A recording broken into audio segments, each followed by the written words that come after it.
Hi guys, how we doing? How's it going? Top Table Steve here, Top Table Ben. and we're here for another live battle report. We are indeed. Starting a little bit later, we had a Yes. couple little tech issues. It wouldn't be a Top Table live stream if there weren't a Well, it's few been that long. little tech issues. We kind of forgot what we were doing. Forgot how things work, but we got there in the end. So I am going to get the chat up so I can see what you're all saying. Glyn's in, he's saying evening. Benji B, you're in two places at once. I am, hello. Standard. We've got Gaz in, how you doing Gaz? Good to have you pal. Pat's in, the legend that is. Dan and Paul Carroll's in. Excellent. So again, if you're watching, do get in the chat, get involved. It's not going to be like one of our normal live streams where we kind of chatting away, go go through the backwards and chat forwards, because yeah. we're going to be talking about the game. But we are glad to have you here watching. Something has just happened to the TV. It looks like we're still live though. Yeah, we're still live. Shall I there keep- we go. There There we we go. go. So yeah, we won't be talking through the chat like we normally do on the live streams, but we will be dropping in and out. So just keep getting involved. I hope you enjoy the game. We're going to be kicking off around past. Yeah. And what's the scenario that we're playing, Ben? So we are playing one of the new scenarios from the new match play guide. We've got it in front of us here so we can keep reminding ourselves of the scenario, but we are going to be playing Command the Battlefield. This is the one where the board is kind of split into 4 different sections. You get points for having domination of the 4 corners, excluding the 12 inches around the middle, and it's Maelstrom deployment, so they could pretty much come on anywhere. So it's a really exciting one. If you haven't checked out the match play guide, myself and Jay, we did a review of it a couple of weeks ago, and we did a little breakdown of all the different scenarios in it. So go and have a look at that. So who have we got in tonight, Steve? Who's Well, we've playing? got Mr. Will Pinter. I think what we'll do, because we may as well have a look at their armies. Yeah. Just bear with me 1 second, and we will get the armies up. Let's have a look. So we'll have a look at Steve's army first, and you can have a look at it on screen.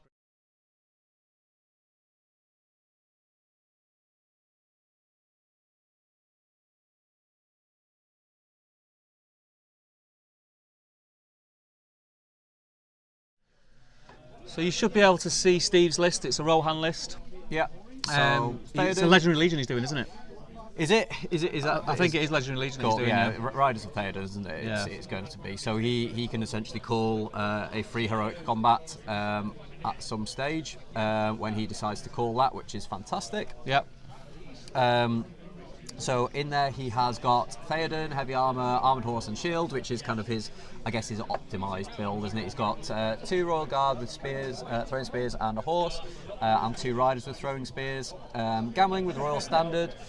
Gambling's a bit of a linchpin in this one. Yeah. So I really like gambling. I've liked Yeah. gambling for a long time. Yeah. A long time. So Gambling's, he's going to be giving might back. So this is the kind of perpetual might list, provided Gambling is around and alive to be dishing that out. So as long as if Theoden and Dernholm and Gambling himself are down to 0 might, they will be able to get a point of might back each turn, provided Gambling's within 3 inches. Yeah. He's with 2 Royal Guard with spears and horses, and 2 riders with throwing spears.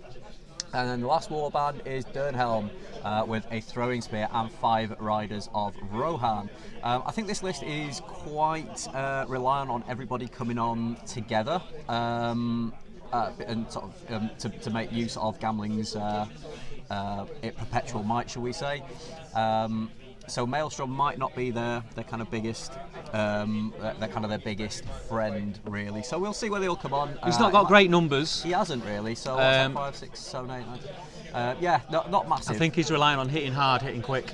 Yeah, and I think Dernholm and Theoden being able to use the heroic combats and being able to use all their might to do the heroic combats and use their might to kill stuff in the first turn.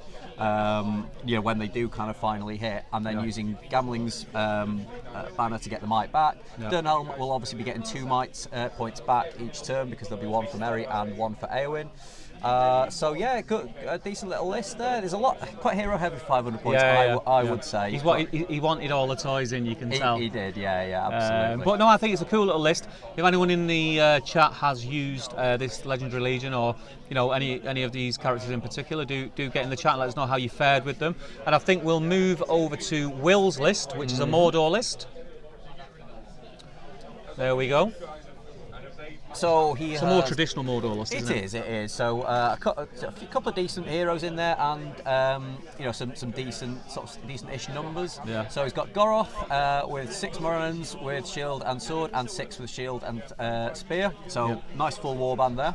Yeah. He's got Shagra, and this is the big. I think Shagra has got the shield and the armour. He's got all the toys. Although he's using the shiny shirt version, this is the one with the shield and things. So he will be knocking people down and doing some damage. He's got 5 Morons with shield and sword, 4 with shield and spear, and 1 shield, spear, and banner. Last but not least, he's got Shaman with 2 Morgul Knights and 1 Orc Tracker. So the Shaman will be very useful for calling Fury. Yeah. So there's nothing terrifying here, but obviously for keeping people around if they're broken and things, that'll be very useful. I think it's going to be around that initial charge, isn't it? But with it being Maelstrom, I think it's kind of put a cat amongst the pigeons for both of them, really. A little bit. And he's got more numbers, which is good. My concern just about that last warband is he's got 2 Morgul Knights there that are probably going to be wanting to charge off and get into combat, and actually the Shaman and the Orc Tracker are probably going to get left behind a little bit, and I wouldn't want to be up against. I wouldn't want that warband to come up against even one of Steve's. No. I think it's not going to fare particularly well. I think Steve, with it being Maelstrom as well, and that sort of decision we all have when we play Maelstrom is do you or don't you use Might to increase your dice roll up or down one way or the other, it's a lot easier for Steve, is what I'm trying to say, because he's got gambling in his list. He can be quite frivolous. He can be quite frivolous, but also actually he's got 10-inch movement each turn anyway. And if he decides to march, he's got that little bit extra distance as well. So I think it'd be an interesting one. Yeah. I'm looking forward to it. I think what we'll do now, we'll get back the camera on our beautiful faces. Yeah. The lads are literally just getting ready to kick off. So we're going to kick off at 7:30. We're going to give. And we're going to get a chat. We'll jump back into the chat, I think. Yeah.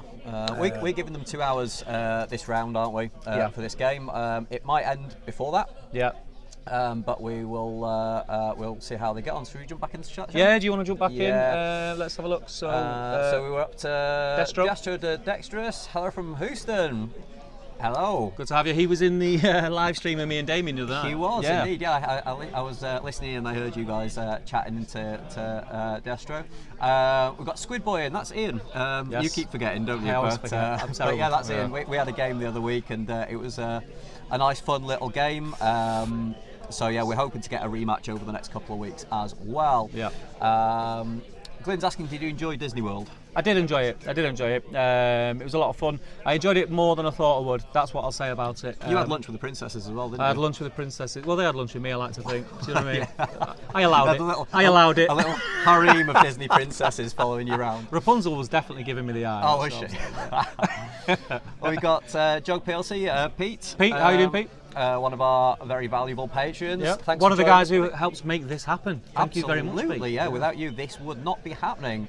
Paintbrush Pirate, evening all. This is about 40 minutes too late. The train has almost arrived at my stop. Oh, mate, sorry. So we're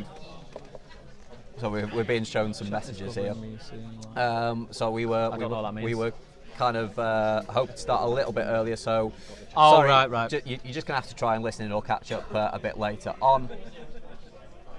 We've got Lee Warden. Hey TCG guys, pumped for this. Excellent. Good As man. are we.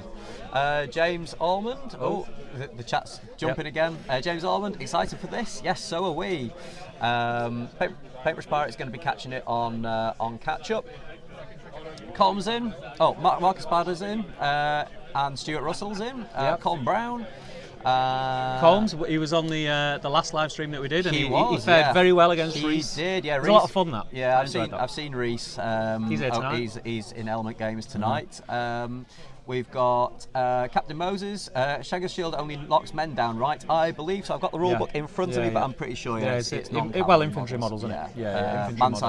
Men's size models. Yeah, correct. Christian Reeves in. How you doing, Christian? Have you seen Christian's got all the toys now? He's got a 3D printer, a plastic one, and he's got a new resin one as well now. There's a name for people like that where I come from. What's that?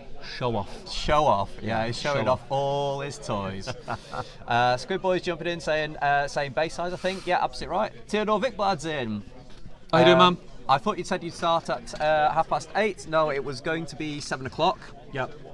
We were a little bit late starting. And I think I know why he says that. I had an issue when I was setting the event up, so we get the link early to share it.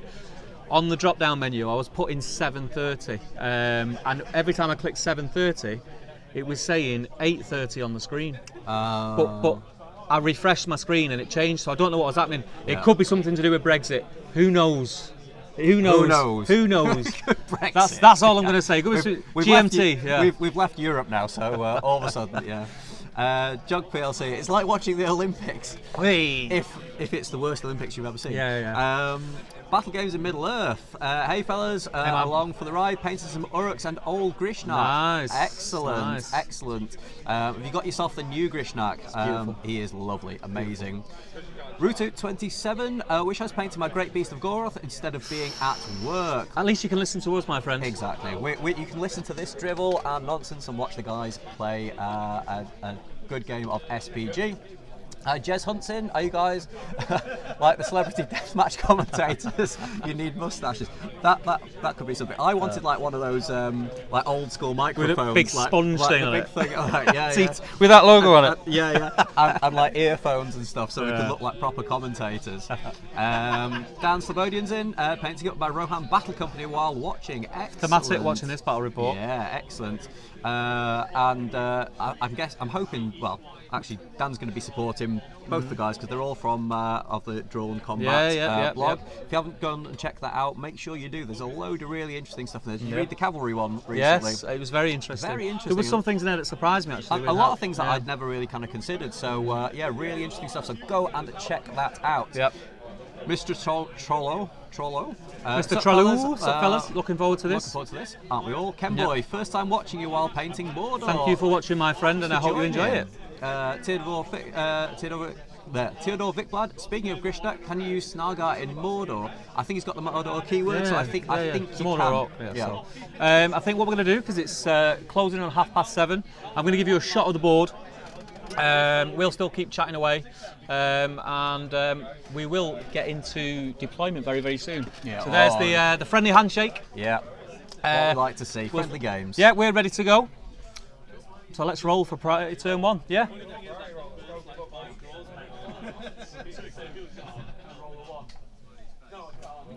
They're both using red dice. That's not confusing. Yeah. Hinting. It's only useful if you land 6s. Yeah. So is that priority to Will? So Will gets priority. So Mordor has priority. So it is Maelstrom. Yeah. So he'll be choosing his first warband and rolling to see where they come on. See, so tactically you'd probably be going for the north is that way. Goroth's warband going first. See, tactically, I think I'd probably have tried to put the shaman on first. Yeah, and then followed where he is. And then you could potentially. A 2 means that Steve's going to be picking for him. Is your opponent chooses a point on either north or south board edges at least 6 inches from a corner. All models in this warband move onto the battlefield from this point. It's not necessarily the worst thing in the world. Yeah. The first one you don't mind. It's when your opponent is then responding to where you come on. Yeah.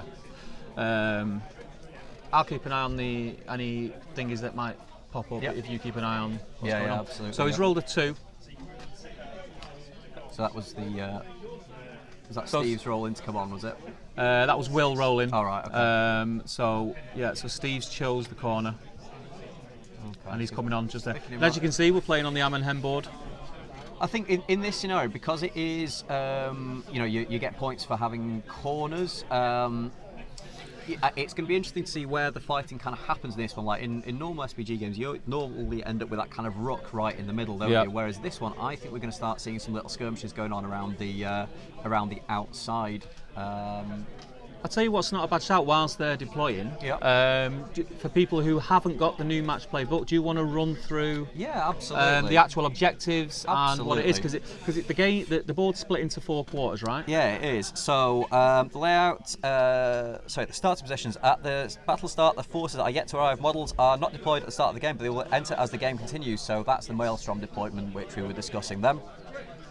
The objectives: the game lasts until the end of a turn in which one force has been reduced to a quarter of its starting numbers, at which point the force that has scored the most victory points wins the game. If both players have the same number of victory points, the game is a draw. So 25% really is the end of the game. Scoring victory points: you score 1 victory point for each quarter of the board that has more friendly models than enemy models wholly within it. For each quarter of the board that has at least double the number of models wholly within it than your opponent, you instead score 2 victory points. You score 1 victory point for causing 1 or more wound on the enemy leader. Wounds prevented by a successful fate roll do not count. If you kill the enemy leader, you instead score 2 victory points. You score 1 victory point if the enemy force is broken at the end of the game. If the enemy force is broken and your force is unbroken, then you instead score 2 victory points. Cool, I'll just slightly interrupt you, but well, just make you pause. Shagrat's warband has just rolled a 2. Okay. So again, that could be interesting because they could be coming on completely opposite ends of the board now. If this was me, because this Shagrat, is this Shagrat 3 might? Yeah, he's 3 might. So Yeah. I'd be tempted to use a might to change that to a 1 and not come on till next turn.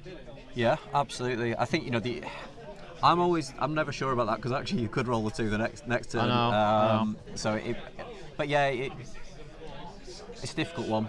It is a difficult one. And especially when he's got quite a bit of might. Well, he's got 6 points of might on the table. Is it worth using 1 now to not come on? It's a tough call. It's a tough one. Very, very tough call. So special rules just for this scenario. Worthless land. The centre of the battlefield provides very little tactical value, so it is not much use to either force. Models wholly within 12 inches of the centre of the battlefield do not count as being in any course of the battlefield for working out victory points. So this is what's going to make everybody kind of go to the different corners and make sure that people are kind of fighting in different areas of the board. Yeah. Now So he's got a lot of the southern board here, which isn't terrible for him. It's not. I'd bad. be happy with that. I'd be happy with that, and I don't. What he know doesn't whether want now is the shaman off. well, is that what Steve's hoping for in making him kind of come on at kind of different points? What did Steve roll to come on? Did he roll a 1? Maelstrom, you roll all your things, don't you?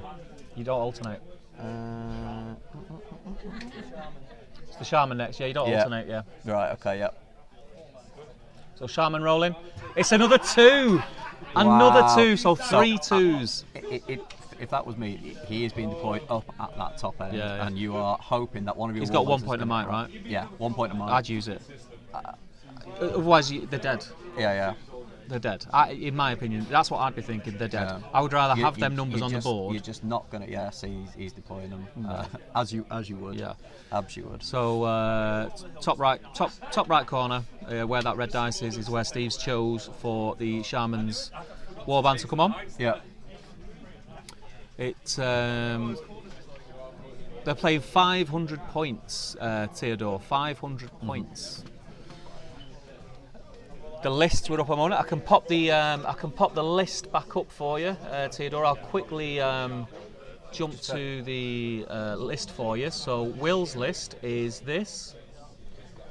So Goroth, Shagrat, Shaman, a load of Mordor Orcs, 2 Morgul Knights, and an Orc Tracker. And Steve's list is this. Is Theoden, Gambling, Dernhelm, all on horses as you'd imagine, some riders, and I think 4 Royal Guard in total. Yeah. And then we'll go back just because Theoden has rolled a 5 for deployment, so he gets to choose east or west. Yeah, I can see it. It's just a little bit. Yeah, so 5 is you choose a point on either the east or west board edges at least 6 inches from a corner. So I would probably be choosing to come on the east board edge. I'd be smashing the shaman up at that top. Yeah. I think that's an opportunity not to be missed at this stage. Well, he's coming on the opposite. It looks like, or is he calling a bluff? Or is he just picking them all up and coming around the other side?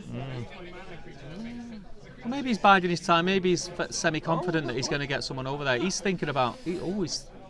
So is he thinking that he's got perpetual might? So he's hoping that everybody comes on kind of within a very small area, so he can just really take out one of the stronger warbands. To a bit of a tighter shot there, so we can see to bring the numbers in. That's Will's banners in that warband as well. So yeah.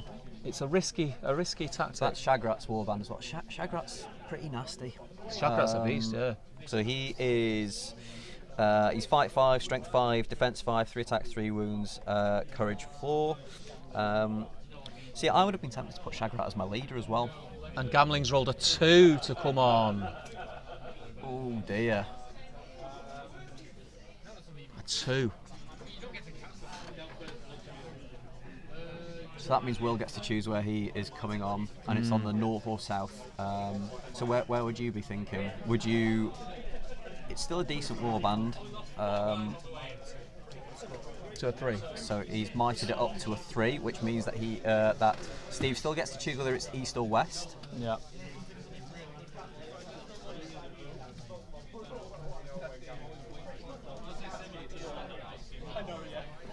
So we've updated Gamling's might there.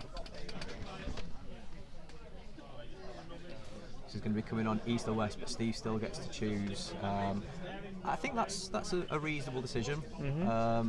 You know, actually, if he wants to try and get the jump on Steve now, he is probably going to have to put him into a position where he is already kind of boosted by Theoden and those few riders in this kind of the bottom left corner of the screen. Yeah. Or if he wants to bring him in on the other side, you know, completely away, the warband that he's got in that bottom right near the lake, he's going to be completely away from them, and it's going to take them a while to get to them. And by that point, I think Gamling's going to be way out of range. Yeah. So he's brought them on from the eastern board edge. As you can see, Steve's moving on that warband now. So Gamling's down a point of might. Again, I don't think using might at this stage is a massive worry to Steve, just because having Gamling there, who can replenish himself as well. So. Yeah. That's never going to be a worry, I don't think. Yeah. I think that, you know, if that was me, I would have almost been tempted to use 2 points of might and then had the opportunity to bring them on where I wanted, and it would have been another 2 for Durnhelm. Sorry for interrupting. Wow, there's been a lot of twos rolled. Yeah, a lot of 2s.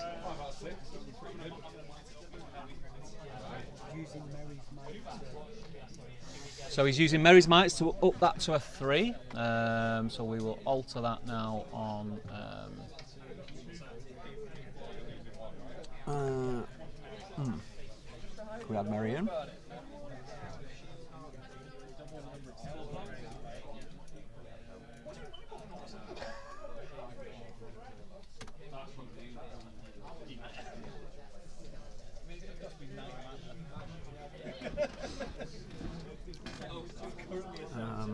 So I wonder where Will is going to bring him on. So one thing about... Oh, he looks like he's coming on at the watchtower, it could be. Okay, so he's really separated the warbands up here. I think that shaman's had a bit of a lucky escape, I must admit. Yeah. I would have capitalised on that with that first warband. Yeah. 100%. Yeah.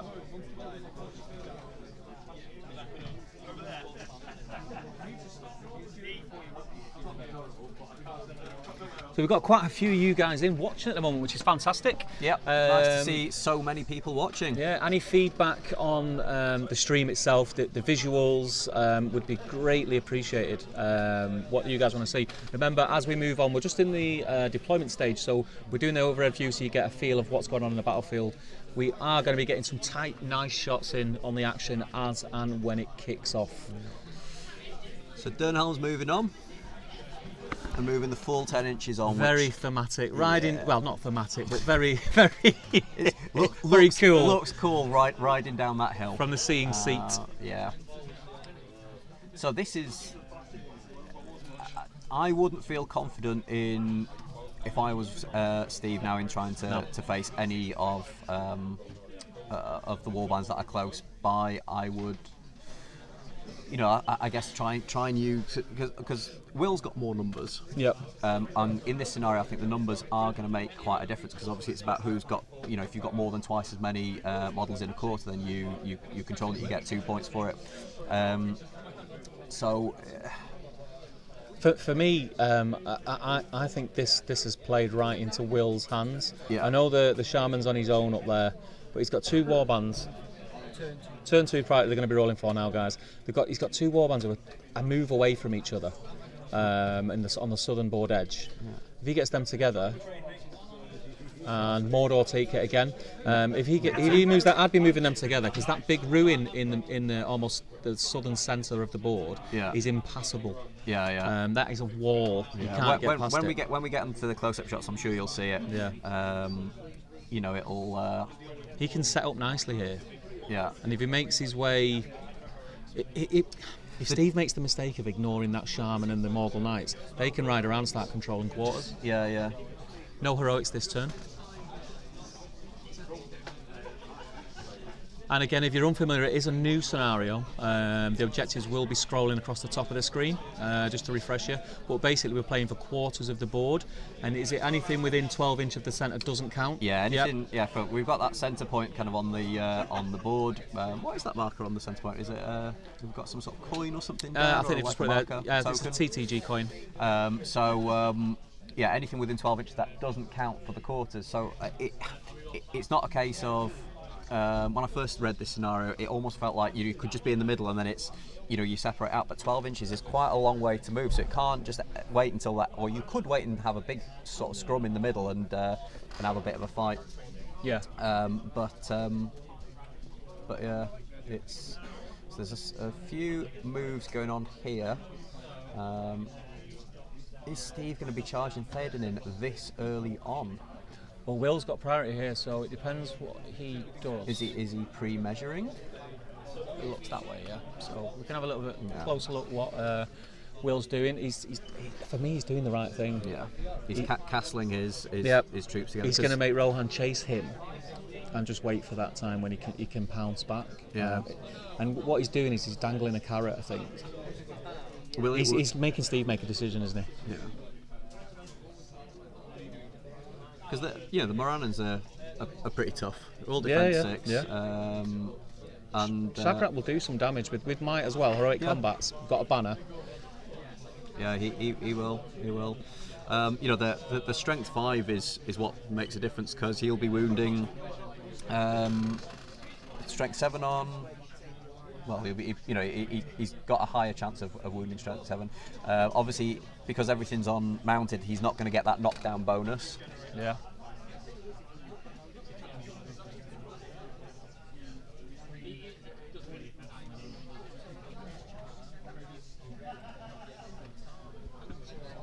It's a nicer shot there of Will moving his warband up. Yeah. And he's just edging away. If he can draw that warband in, that's that warband which is pretty much then going to be against his whole army. And it'll be its leader as well. Because bear in mind that we have got leader points in this scenario as well. Do you think he'll move that warband on the? I think he'll move that towards the centre. On the eastern board edge towards the centre. Yeah, makes complete sense too.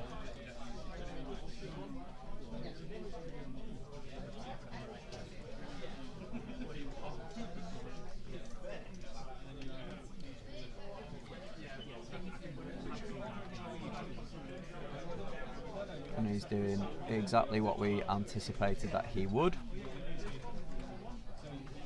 He's got 2 very beefy heroes there. He has. Goroth is. Steve's got to be careful here. Strength. Goroth is strength 5, burly. So he is absolutely tearing through stuff when he gets going. He is only 2 attacks though, but with the numbers, then potentially there is the opportunity to trap, call heroic combats, and kind of move on and really make the most of it. Yeah, it's textbook at the minute. What he's doing, it is textbook. I think Steve would fare well here, sending someone over just to eliminate that warband in the north. It would give Will something to think about. I think so, yeah. Because Will's got the numbers in this scenario. Yeah. And if the more he can kill as quick as he can kill, it's going to get Will thinking. Will's a competent but a new player, and I think sometimes you could call his bluff by not playing the game that he wants you to play, because that's what Will is relying on. He's relying on now taking on that them 2 Rohan warbands Yeah. on his terms in the centre of the board there. Yeah, I think the one thing that we haven't mentioned is Steve has massive ranged superiority here. You know, he's got everybody's armed with a bow, so even if he's 24 inches away, he is still a threat. And when he gets into that 8-inch bubble, he has got throwing spears as well. So strength 3. It's not going to be the most reliable. He is needing 6s to wound pretty much everything. But it's still a threat, and that's something that Will's not got anything to fight back against that. So Will's on the bottom of the board. He done exactly as I would have done, as I expected him to. Up here with these Morgul Knights, he's kind of taken me a little bit by surprise. Yeah.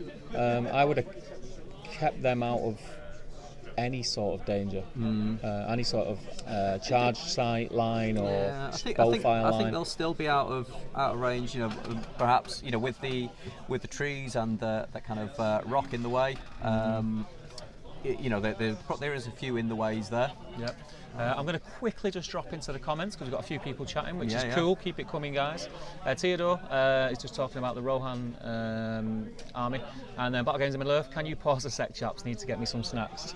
We're going nowhere, my friend. Yeah. We're going nowhere. Marcus, RIP Shaman. Yeah, that's what we thought, but it didn't pan out that way. Captain Moses does say, does Will know he can might Maelstrom? He does, but I think he's saving his might. He's saving his might. He's got 7 points of might and 1 on the Shaman. Well, 6 points of might and 1 on the Shaman. So, absolutely. Marcus also says, I think Rohan missed a huge opportunity on their deployment. We're playing against such a model count disadvantage. They could have put a lot of pressure on the Shaman warband. Exactly that's what our we've been thinking. saying, But the thing to bear in mind is as well, I think they're both good wargamers.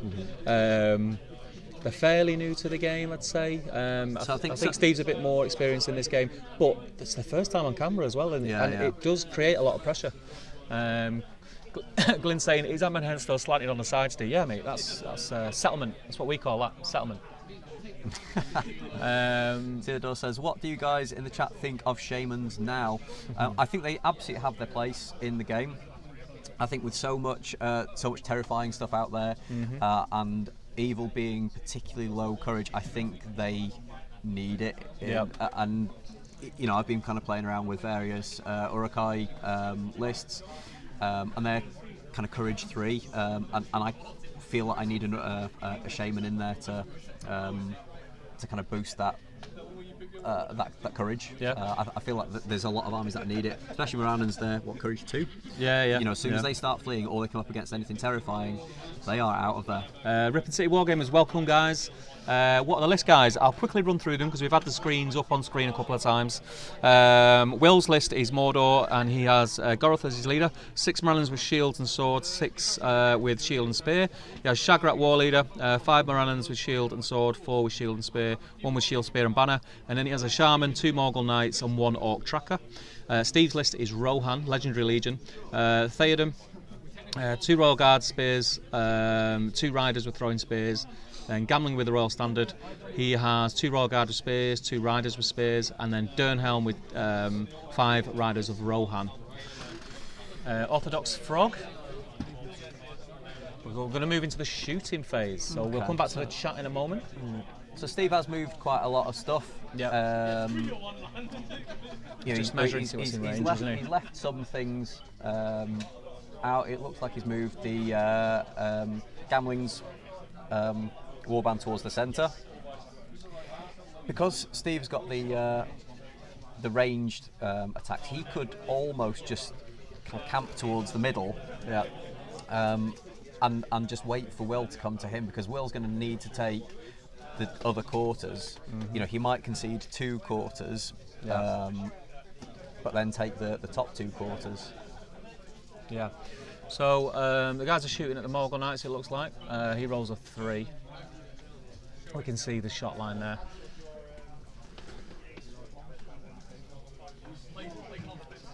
If we could zoom out that shot just a touch. There we go, it's a bit better. So we can see what we're shooting at here. Oh, and he rolls a 2 for his second shot. Some very poor shooting there, it looked like. A lot of 1s and 2s. That tends to be the way we're shooting, right? Yeah. It's either excellent or it's really So bad. some more shooting going on in this bottom corner. Yeah, so it looks like they will have moved half, so they've got the penalty. I think Steve kind of needs to do this. So another one.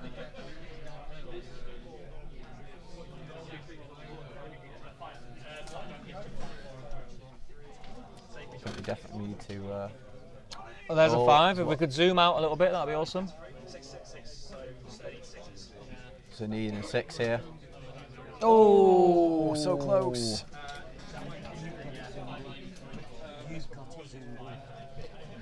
Yeah, I have to, because that's a rectangular shot, so I've got to cut the edges off. No, I've just cut the edges off, so he needs to bear that in mind.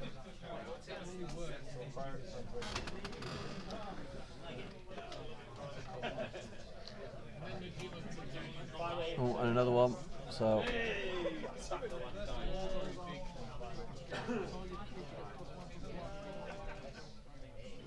Should we go down to back to the top down? Yeah, we'll go back to the top down. Whilst they're moving the cameras around and things. So is the shoot phase still on? Let's have a look.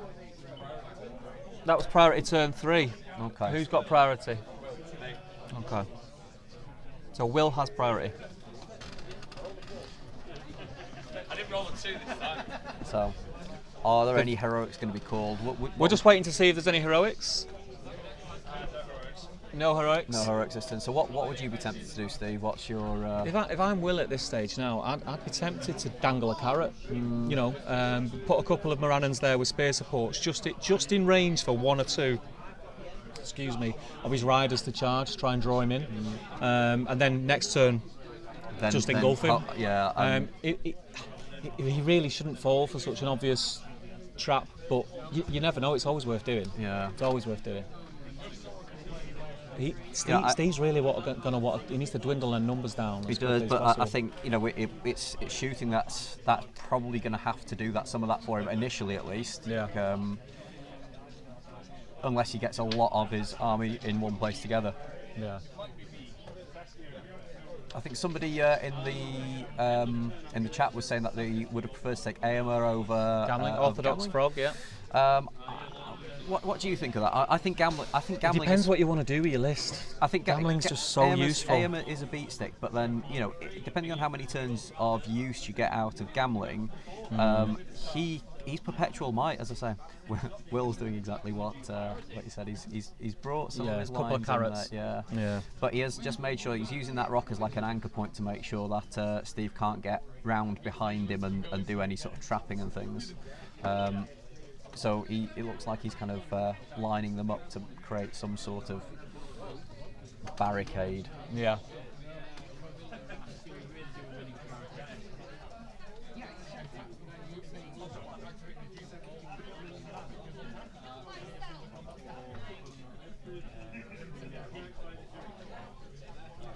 Leaving it. Apologies, guys. We're just trying to get that shot for you, just to tighten things up.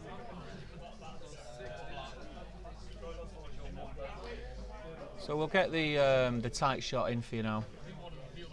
You can see what's going on. Yeah.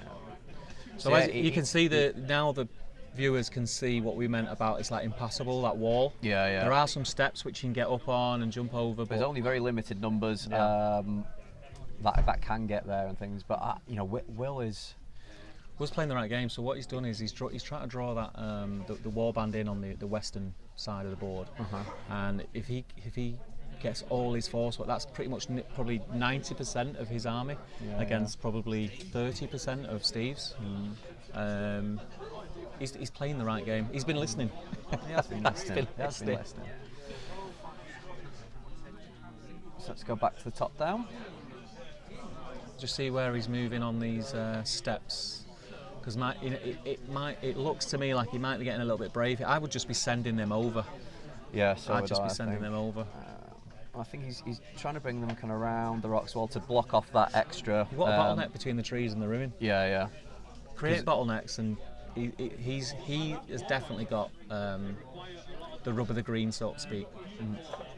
The what? The rub of the green. So it's a golf term, mate. Oh, is it? Term. Oh, right. Yeah, fair enough. I don't like sports, so I wouldn't know.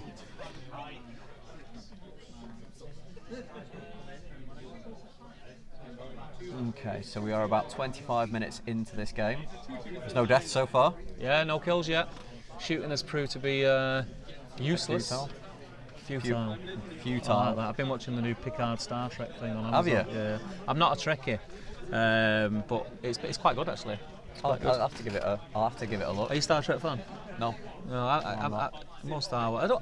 I didn't mind Star Trek, but See, I flick between fantasy and science fiction quite a lot, and Yeah. you know, I'm thinking, oh, I really like sci-fi, and then all of a sudden it's like, oh, I really like fantasy. Lord of the Rings, though, and Middle Earth kind of always has my heart.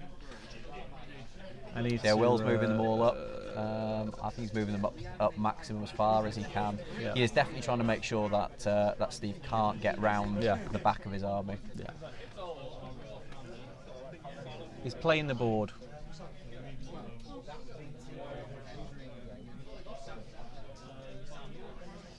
I'd like to also say we do have the rest of the top table team here tonight. We've got Nick, who is like our headmaster tonight. He's overseeing us all, making sure none of us are swearing or doing anything silly. Yeah. Jay's manning the cameras and he's doing an excellent job. Nice little shot there for you of the Maranan line. He's definitely playing this bottom half of the table the way I would play it. Yeah. The difficulty is though he's going to have to make a push for it at some point to try and take, you know, as it stands at the moment, you know, they would be kind of conceding I don't know, with the shaman and stuff up there. Is he? I guess that's a bit of a tough one for Steve. Does he invest resource into going to tackle them because they're tough, or is he just going to leave and try and shoot them? Yeah, Will's having a think now what to do with these Morgul Knights because, like I said in his previous move, like I probably would have just kept them hidden behind the rocks and he moved them forward. What he doesn't want to do is now make them the carrot and make Steve go for them. He wants to keep playing the game that he's playing, and it looks like he's tempted to put them out there. He's not moving them. I think I know why he's doing it. I think he's hoping that Steve will charge the infantry and these can be like the counter charge from the back. But if he gets too close and Steve just peels the warband off, he's going to regret it. Yeah. Terror or not, he's going to regret it. Yeah. Steve's got Royal Guard, so he can charge them, no problem. Morgul Knights, are they fight 4? I think they fight 4, yeah. I suppose, yeah, if I was Will now, I'd be thinking about them just being the north-eastern quarter grabber. Yeah. I'd just leave them there. That's kind of how, because he, you know, even if he's got one and Steve's got one, because Steve's going to have to commit quite a decent chunk of his army to go and take on for those two bottom corners. You know, what neither of them want, I guess, is a stalemate where they're just controlling, you know, 2 quarters each, and neither of the leaders have been injured or killed. Yeah. Morgul Knights, yeah, they fight 4. Strength 3, defense 6. And they do cause terror, obviously, so they are going to be a little bit difficult to charge. Yeah. Let's have a look. Theodore, Goroth is beast, but Shagrat is a monster, he says. Yeah, they are. Also hurts, I think, none of the Rohan outfight the Mordor heroes. But I think that's true to form, right? Yeah. Well, Uruks are big, beefy things, and these are big, you know, Goroth's a massive orc. Yeah. Evil movement is completed, so we will be moving on to good movement next. So jumping back into the chat, let's have a look. The time limit, yes, there is a time limit. 2 hours. It's a 2-hour game. I have a feeling that once we start clashing lines, we might not need 2 hours. No. But we'll see. We'll see how we go. Steve's now, see now Steve's going up for these knights. I think Will's probably made a mistake here. So he's only moving them up half though, so he is. Because he's going to shoot them. Yeah. He's going to shoot. He's playing the long game, which is the right thing he needs to do. Yeah. Because he's not got the numbers. Yeah. Glyn says, not necessarily. Rohan heroes have 7 might plus the ability to call heroic combat strike for free. Yeah. Well, you know, they're getting the might back, basically, Yeah. aren't they? Yeah. So. Jock says lots of calls for players to dangle their carrot. Didn't realise that sort of game. I'm in. We all love dangling our carrot every now and then. Get yourself down don't to we? element, Pete. That's how we roll. Very, very quite contrary. First time here. Very cool. Hi, Nick. Thanks for the suggestion. Welcome, my friends. Nice to have you in. Yeah. Let's see what is Jay about. He is manning the cameras. He so is. Any shaky camera out of work is down to Jay. We can see now Steve's just positioning in the bottom left-hand corner, and it looks like he's staying just out of 6. Yeah, but he is within 8, so he will be able to start throwing some throwing spears because he's got all those guys have got throwing spears there. This is going to be like who's got the best poker face now.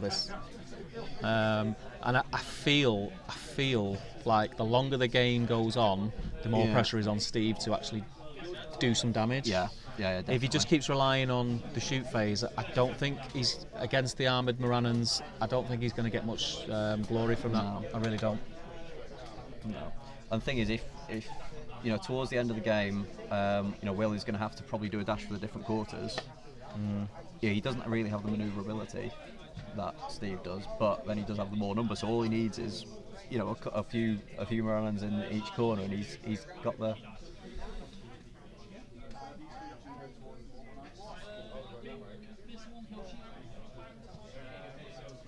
So Steve's now moving towards the Mordor Lights. Again, this is the thing now that I think is Will was doing everything spot on, and I think putting the Mordor Lights out there, dangling the carrot, Pete. I think that's the wrong carrot to dangle. I think he should have kept them hidden behind the rocks and just left them there, and semi-ignored them for the first couple of turns of the game, and hoped that Steve did the same. Because Steve's got weight of numbers there, Cav on the charge. So we're out of movement, we're going to go into shooting.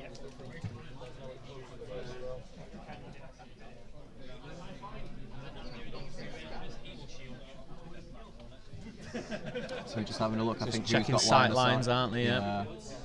Steve Bonner, evening.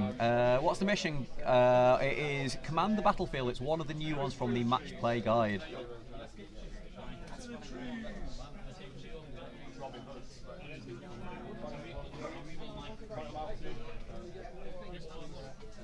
Okay. So we can see. Oh, there was a hit there. That was the tracker, the Orc tracker shooting at the Royal Guard. Horse or rider? It's the rider. It's the rider. He needs a 6 to kill. Oh, so close, so close. That would have been amazing if that one little tracker had caused the first wound. I don't think Will's got any more shooting. So now we move on to Steve shooting, yeah. So yeah, he's going to be shooting back. I think it was inevitable. So it's going to be 2 spears, I think. One is going to be taken in the way. Yeah. So I think it's the one without and in the way to begin with. Hit. 4. They move. Oh yeah, they've moved. Oh, hit the trees. rolled a 1 for him away, yeah.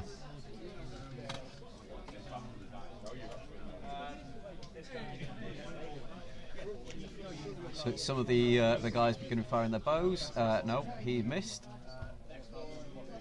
So this is one, another one going back for the he hits. Yep. Is that the Morgan Knight? So it'll be horse or rider? Yeah, horse or rider now. It's the horse. It's an armoured horse, well, so it depends 5. Yep. So still needing 6s now, isn't he? Yeah.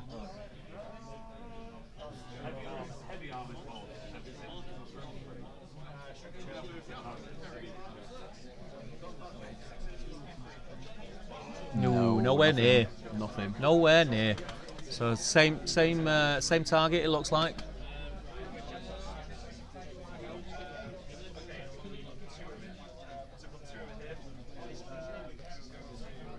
So the 2 to the on the western board edge. You can see where he's measuring.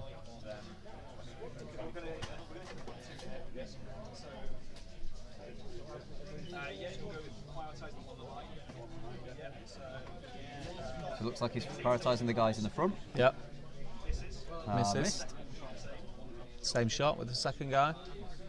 Hits on a 5. Needs a 6. Whee! First blood. It feels weird, Rohan using Isengard dice. Yeah. I do apologise for this. This transgression. Yeah. So there's still the last guys down in the bottom, on the western board edge. These are going to be throwing spears, right? I'd have thought that they're going to be within 8 inches. Yeah.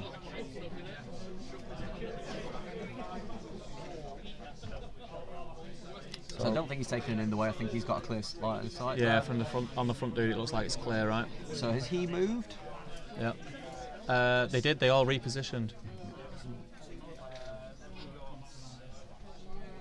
So Do apologise for the glare from the light. Yeah, it's quite bright under the lights here in Element. Yeah. We'll try and talk you guys through it best we can. I think it's pretty self-explanatory to watch. We can see it's the shoot phase. We can see the group of riders who are throwing spears. And I think the targets are going to be semi-obvious. So that's a 6 on Shagrat. Oh, it's out of the tray. He's rolled out of the tray. Oh. Shagrat is defense 7 though, I think, isn't he? Yeah. Because he's got armor and he's got heavy armor and shield, so that would have been. So 2 more into Shagrat. The 2 lower spear dudes. Needing 5. He's rolling them one by one. I've been rolling them together. Yeah, so would I. Doesn't it feel like you roll 5? No. So into turn 2, 4. 4. Yep. Oh, 6 each. So this time it's going to go over to Steve. Yep. Will's had it last 2 turns, so Steve gets it this time. I mean, Steve doesn't want it. No, he doesn't. Really. He doesn't want it. He wants to be reacting really to what Will does. Any heroics? I mean, Steve wants Will to use Might here, right? Because there's only so much that he's in range of. Yeah. You know, let him charge that one dude. Yeah. And then just hit him hard.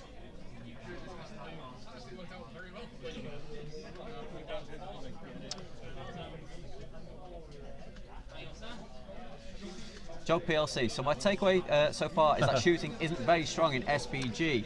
It depends on the bows. Depends on when you're on the receiving end of a good round of shooting, you feel totally different. What was that? Shagrat's calling a heroic move.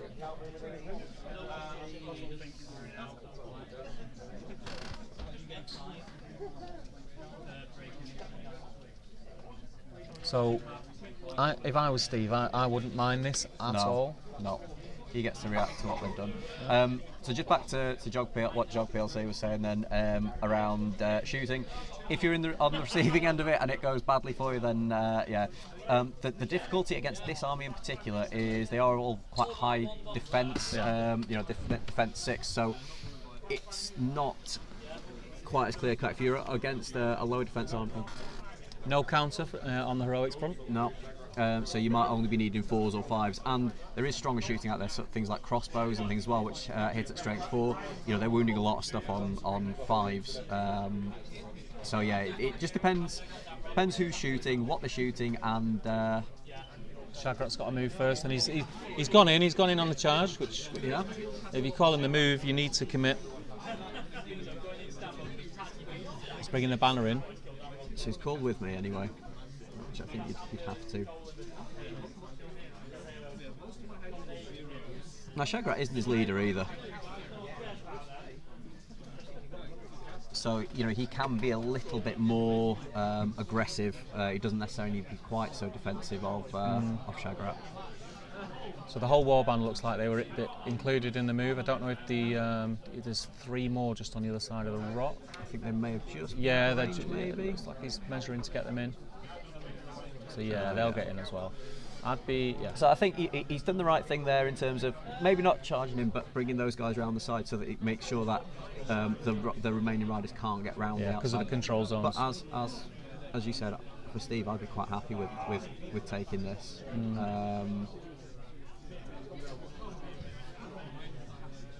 Because he gets to he's just I come off the shot there, and as we can see, just top right of the image, he's just moved a couple. He's moving a couple of blockers in. just to make sure that there's. The only issue that I can see here is Theoden's in this warband. Mm-hmm. But I guess that there's a carrot that's being dangled here. You know, Theoden's his leader. He could get 2 points for killing Theoden. So that's maybe why he's being a little bit more aggressive, because I don't know whether Will's thinking that actually he's probably going to dominate the two bottom halves. He's going to dominate the two bottom halves of the table. Yeah. But actually he's going to need to get more points to win the scenario. So is he trying to get that leader kill early on, so that actually then it puts Steve on the back foot? Yeah. So Steve is charging in, and I think he's throwing spears on the way in. Yep. Hits. 4. 6 to kill. This would be, if this kills, it'd be over the moon, right? Yeah. You'd be charging the banner and the spear. Yeah.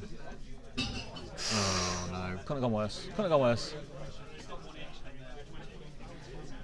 So the thing is now, if he's tagging that guy off and taking his controls on, you know, he could potentially send Theoden round to kill the banner, or one of the other riders round to try and kill the banner. Yep. And the banner isn't in base contact with anybody, so he's other than Shagrat, which is, you know, Rookie. Yeah. It's a rookie mistake. Yeah. But we all make them. Yeah. How many times have you done that and you see it after the fact and you're like, oh no! And or when there's shooting attacks against you and they go for your banner, you're like, oh no. Nothing worse than losing a banner to shooting. You just leave something sticking out there, you don't realise. So Steve's just having a think now. It's interesting watching players. I quite enjoy watching players play.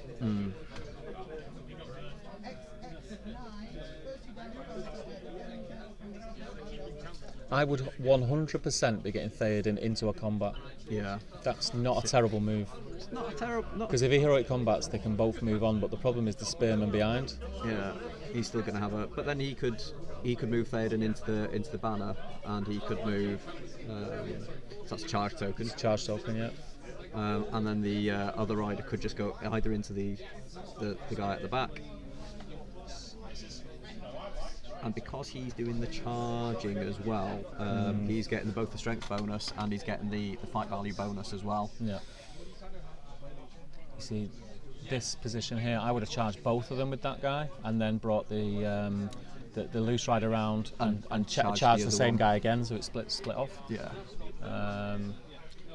But again, this like is taking him off slightly, so he's just fired his throwing spear, and he is charging the two guys that are left there, kind of defending the point between the tree. But I think, you know, Steve's doing the right thing in utilising. He's close enough to charge, just get everything charged in. He needs to start killing. Yeah. He needs to start killing. There's no two ways about it. He's got to start killing. The thing is, I think there were going to be two heroic combats here. And I think it's going to come down to who the heroic combat is. Let's have a look. Quite a bit of chat. If you keep an eye on the game, and I can go through the chat. Will needs to play scenario more, says Glyn. We're still only on turn 2. 3, 4. Oh, is it? Yeah. But there's not an awful lot happened yet. Okay, so 45 minutes in. Steve looks like he's charging in on the Morgul Knights. He's taking courage tests, so he's taking courage tests. Throwing spear on the way in. 2 misses. Correct, Colm. If you've paid for throwing spears and bows, you'd use them. You'd be silly not to. Saying heroic move. Why? Because he had the old flippity doo dangled carrot. Steve dangled a carrot for him, and he took it. Destro, so many carrots. Dangle your hashtag dangle your carrot. Il Meteor. How many points? It's 500 points. 500 points, my friend, and it is a pleasure to have you watching.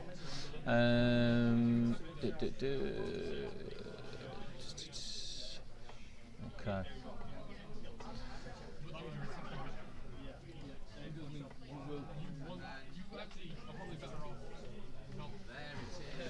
So the knights have been engaged, have they? They have indeed.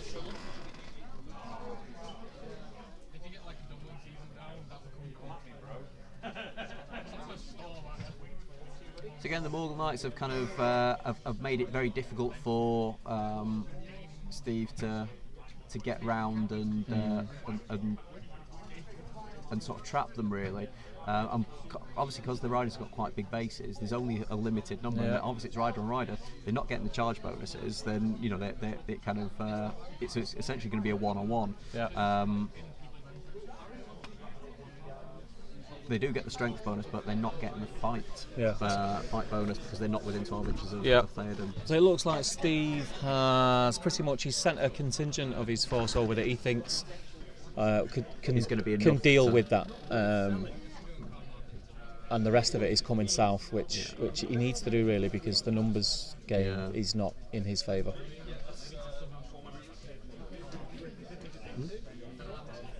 They've only moved half, so he's still saving himself for some shots. Yeah. It all depends on what Will's going to do with that big bulk of his force. He doesn't want to get too tied into that bottom corner himself. No. So again, I think he's coming around outside, using the bottleneck. Sticking to his original plan here. He wants the charge now. He doesn't want to sit there and be shot at. Yeah. He doesn't want to sit there and just be shot at all game. He does need to take that fight to Rohan really.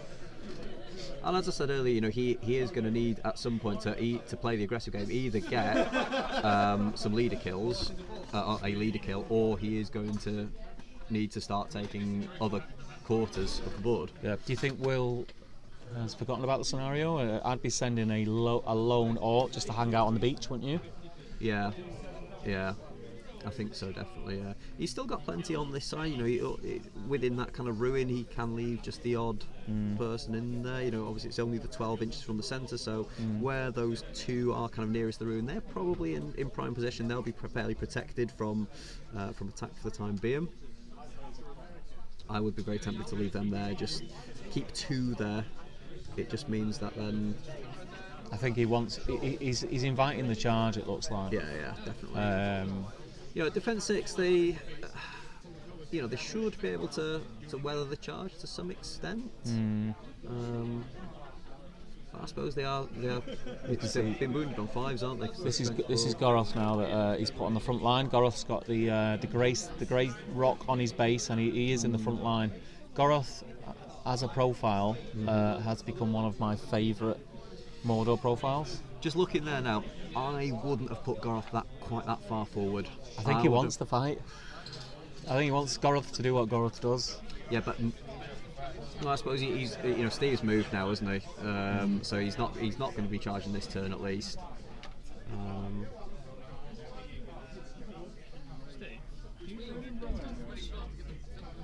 Isengard. Yeah. Hello. That's what I'm going to do.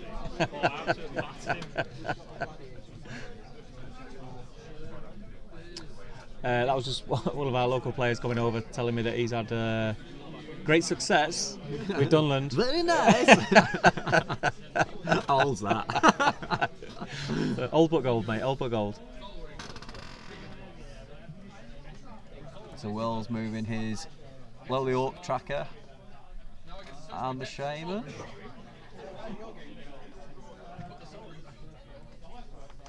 Apologies, I'm late with the movement of the camera shot. So yeah, for me the overhead view is like you just get a feel for the board. Yeah, absolutely. In future, just to let you guys know, this is only our second actual fully live battle report, so we're still getting to grips with it.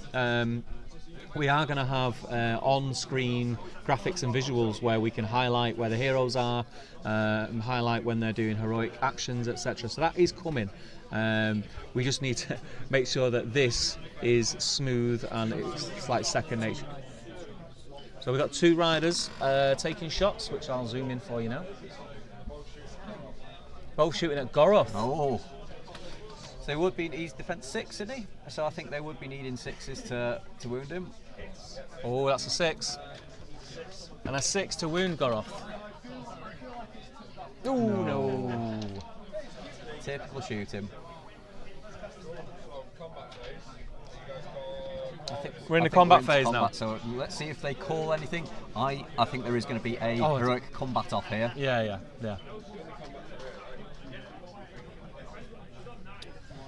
So we'll get a tighter shot in here for you. You can see what's going on. So Shagrat is calling a heroic combat, and Theoden has countered, as you'd Absolutely, you do expect. that. Absolutely.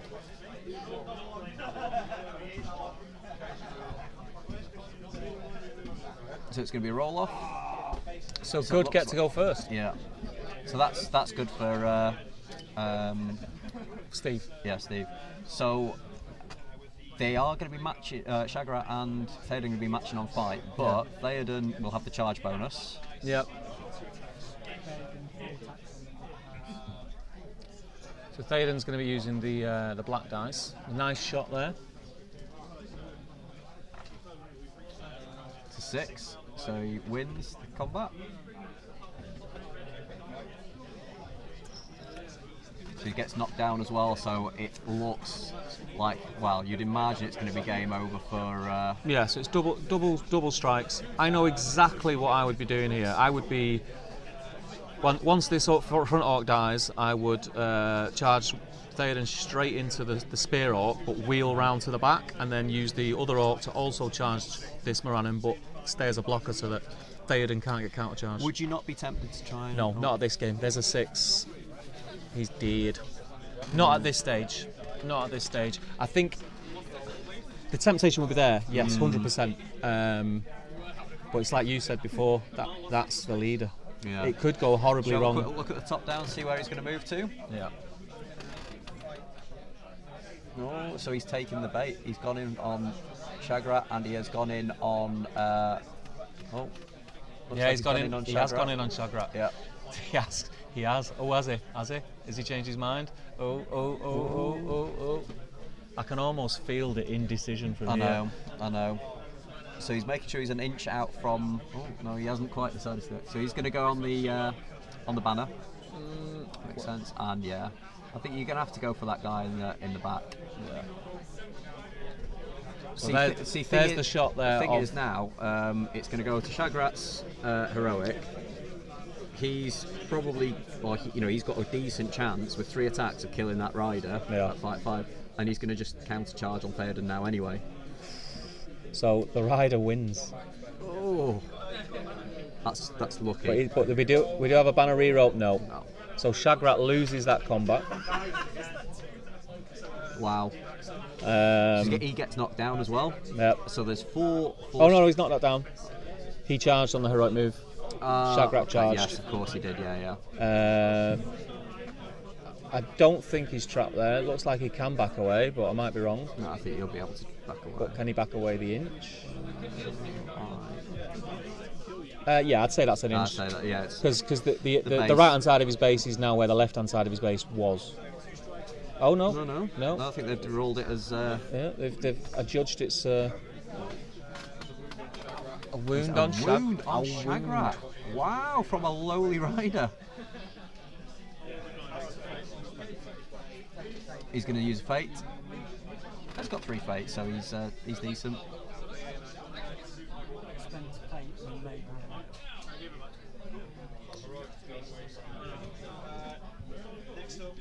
So did he resisted the fate. Right, okay. Sorry, he avoided the wound. Avoid the wound. So it's Theoden versus the banner bearer. 6 will take it. Oh, this is going to sting. Oh, the wound. Yeah, Yes. absolutely. Oof. Absolutely. I thought it was a real rookie mistake then.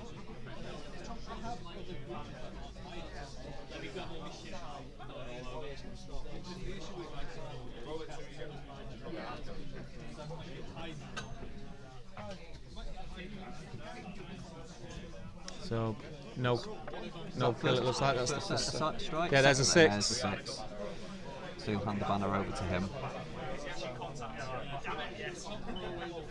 So you'll see Will exchanging places and taking the Morannon away. That's because now the Morannon is holding the banner. Yeah. So now it's just back to normal combats. Steve's got priority, so he's going to be going for the ones where he has obviously charged in. Yeah.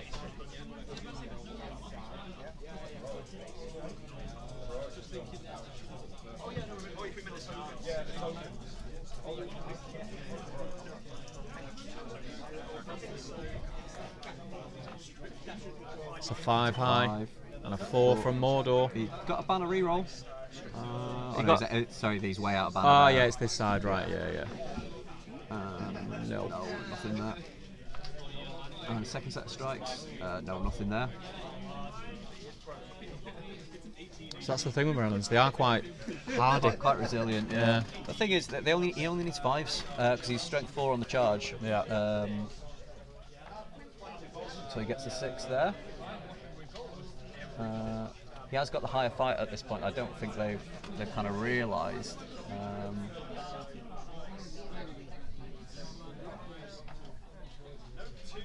No, first set of strikes. And second set of strikes. No, nothing. Can't roll higher than a 2. But a couple of them are It's like deployment all over again. It is, yeah. A couple of them are prone there. So not a lot of damage, really. No. We've got another rider against the 2 Morinans.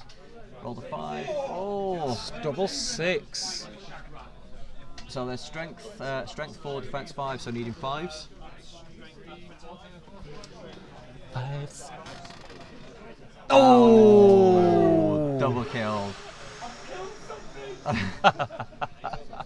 That'll hurt for Steve. Yeah, he doesn't. He doesn't want to be losing like fights like that and losing miniatures. No. You can take it if it's a hero. Yeah. When it's combats you expect to win, it can sting. Yeah. So over to the Mongol Knights. Mongol Knights. Got an awful lot of resource over this side of the table. Yeah, so it looks like doing the hidden Royal Guard first. Oh, Mordor take it. Oh yeah, the banner, yeah. So Mordor still take it.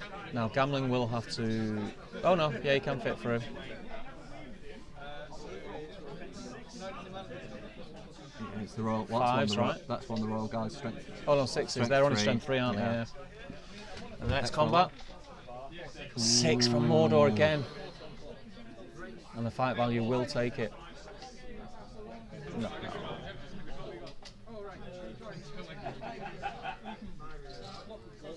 No. So I think that's all the next combats. turn.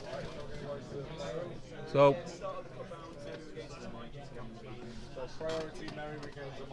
okay. So Merry will regain a might because of Gamling's banner.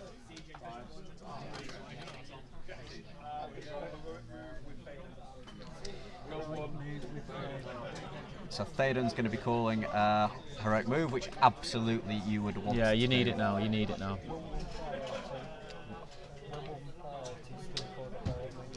Yeah. So Will has the priority. Theoden's calling a heroic move.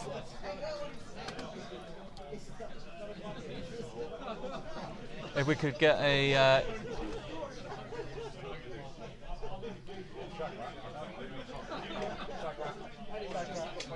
Shagrat's get up.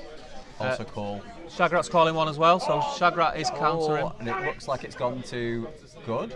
Steve, yeah. So Shagrat's Shagrat's now out of might.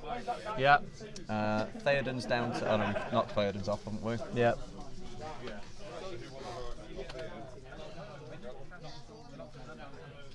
Apologies for the camera.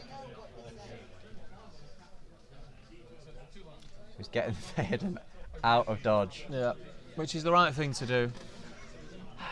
Yeah, there is that temptation to kind of stay there and try and mop up. I think what he's doing, because he's got riders coming in as like reinforcements, he is just kind of recuperating. Biding his time a little bit, yeah. And he'll hit again next time he gets. Will gets priority, which is probably what And the thing is, he's. So that's all the heroic moves done. Has Will done his heroic as well? Has Will moved?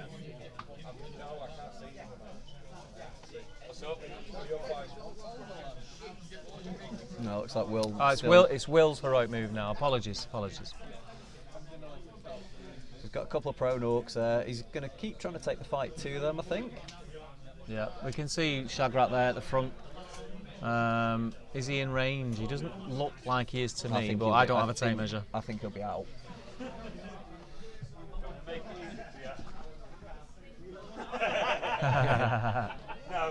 No, he's definitely out there. So again, it's 2 defensive heroic moves, it looks like. Yeah. I don't see what else he could do. Again, is he going to just chase, but then... But he's got 2 orcs on the floor, so they're not going to be able to keep up. No. Yeah, he's moving back. Yeah. Again, create that kind of opportunity for Steve to try and come back. Now, we are just over an hour into this game, so we've got another hour to go. Not a lot happened in the first hour, I must admit. No, but it's cagey. It's cagey. Yeah. No one wants to lose on a live stream. No. So what do you guys think? Do you want to see more of these? And are you excited for us to be covering events, which is kind of the next big thing? Yeah. We can't wait to get to events and cover them. Manchester's sort of thriving at the moment. It's got a lovely community down here at Element Games. Yeah. There's a lot of like local smaller events. I know Mr. It was Richard, wasn't it? Yeah, Rich Woods. Rich had the event at the Forge, which it looked like it went really well. Really well. Loads of new people. players. Yeah. We've got a local slow grow going as well. So we're all starting at 300 points. Yeah. There's quite a few people down at Element Games playing tonight. There's quite a lot down Element Games. I think there's 3 games going on there. Plus this live stream, plus us as crew. It's a great little community. Let's have a look. Catching up. And any of you guys watching, would you like to come on? Oh, Rich Woods is in. He's in. He is in. Welcome, Richard. Welcome. If any of you guys are watching at home and you feel like you'd like to have a go on the live stream, then get in touch, and I'm sure we can arrange for you to come on and have a game. Michael Broad's admiring the table. Thank you, Michael. We do use these boards very regularly here at Element Games, and at our events especially, we're quite proud of the fact that we do have a lot of custom Middle-earth theme boards, which you guys can play on. Dale and Bree and Lake Town are very popular. Bree, I think, is my favourite. Yeah, we'll get Bree on camera very soon. Very soon. Is that Il Meteor, is it? Yeah. I like the table a lot with the Amon Hen structure. Thank you, my friend. And Rich is just reiterating that we made the boards. Rich's event was great. Yes, it looked great. It's a shame that I couldn't make it. I just got back on holiday. I couldn't make it. I was on call over the weekend. So there was no way I was going to be able to sort of sit in somewhere. Sorry, man. Right. Next one though, Rich. I'll be there, my friend. Yeah, that's my plan as well. Yeah. Oh, so where are we? So looks like there's a lot of thinking going on from Will. So he's just forming up his lines. He has moved those guys out of this bottom corner. No, obviously, he has got quite quick access back to that corner if he wants to, but at the moment, I think Steve is dominating on 3 of the corners. Yeah. That's one thing that we forgot to mention, actually, guys. So everyone who's watching, we are having a 2-wheel transfix. Apparently, I've just been interrupted. 2-wheel transfix. Wow. With the shaman. So I will knock that off. And who is he trying to transfix? Gamling. Ooh. Okay. So we'll get a shot of that if we can. Oh, double 6. Wow. So how many will is Gamling going to use? How many has he got? He's only got 1. He's only got 1, so he's going to use that now. He needs the 6 to... I'm assuming he's definitely going to use it.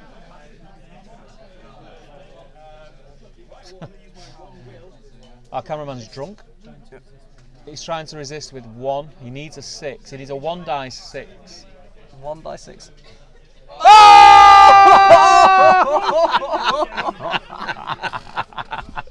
He's resisted it it's with about the only 1 thing dice. they've rolled 6s for all night. So Gamling has shunned the shaman, shunned him. Wow. Amazing. We can hear some sulking going on over on the. That wasn't the move I was expecting, I must admit. No. But then if you are going to transfix any of the heroes, it's probably the one to go for. He's got least will. He's only got 1 point of will, so.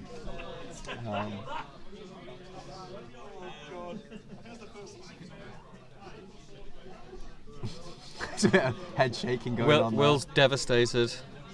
Will is devastated. So guys, we do have a lot of you guys in watching tonight. Do get involved in the chat. Let us know where you're from. Let us know if it's your first time on one of our streams or watching any of our videos. Make sure you subscribe. And as I was saying just before that bit of excitement, we do have a giveaway tonight. So here at Top Table, we do have a group of patrons who support us every month on our Patreon scheme. You can find the details below if you wanted to check that out. And pretty frequently we give away some pretty cool stuff. Yeah, so last time we gave away, we've given away t-shirts, we've given away dice, we've given away mugs, we've got all sorts of like, little prizes like that.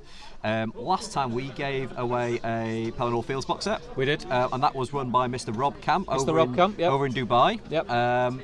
It's still at my house. Is it still at your house? It's still at my house. I'm dropping it round at a family member's for him. So he went out. We've given away, what was the 40k one? The new one when it came out? Shadow Spear. Oh yeah, we gave away a Shadow Spear. That was won by Mr. Tim Garlick. Tim Garlick won Shadow Spear, yeah. And then today we have got a very cool one. We've got a very cool. We have got an out of production, very limited run Sisters of Battle 40k box set. So these were really highly sought after when they first came out. They were only out for a very short amount of time, and I know there was a lot of controversy. But we have had one squirreled away for a Patreon giveaway.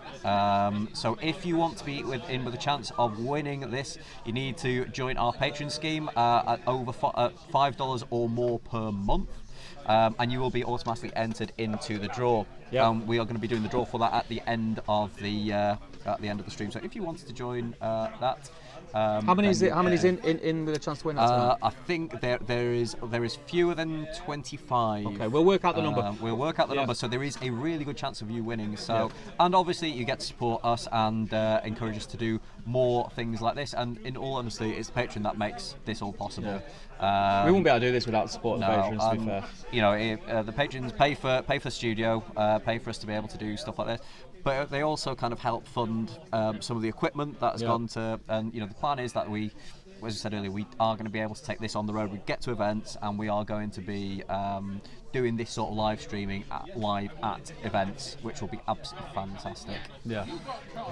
So we're going to have at the end of the game, we're going to interview each of the players individually, and in between those interviews, me and Ben will do the prize draw. And give that away. So so we look forward to that. So make sure you stay tuned. A couple of people in the chat have quite rightly pointed out that Gambling will get that will point back. Yep. So we will change that on screen. That. So Gambling, because it's natural 6, he gets a will point back. So if it was a 5 and he righted it up, then he wouldn't have got it. Well, Gambling gets his will back. Yeah. Cool. Just make sure that the guys playing remembered. So I think there's a few conversations gone on there. So.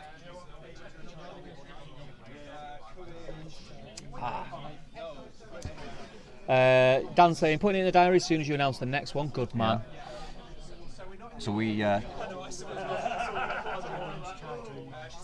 Eowyn's charging a night. Okay. Cool. Okay. Marcus says, what a beautiful table. Thank you, Marcus.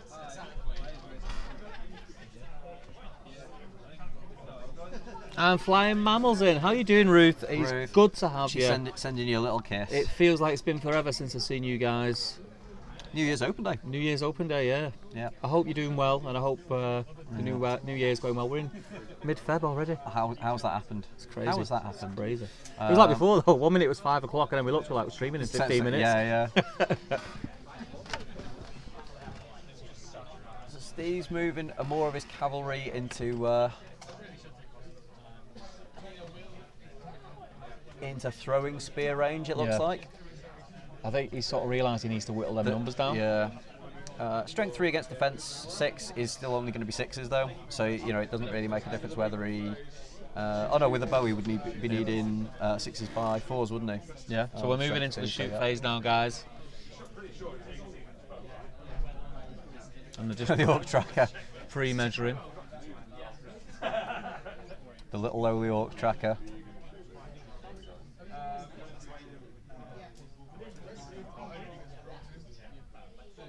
So we can see here who's shooting what. 2 spears into Goroth. So I'll be needing 6s if they. Well, you'll be needing. These guys have moved, so they are needing 5s. Yeah, hits. Needing a 6. Oh, no. Didn't happen.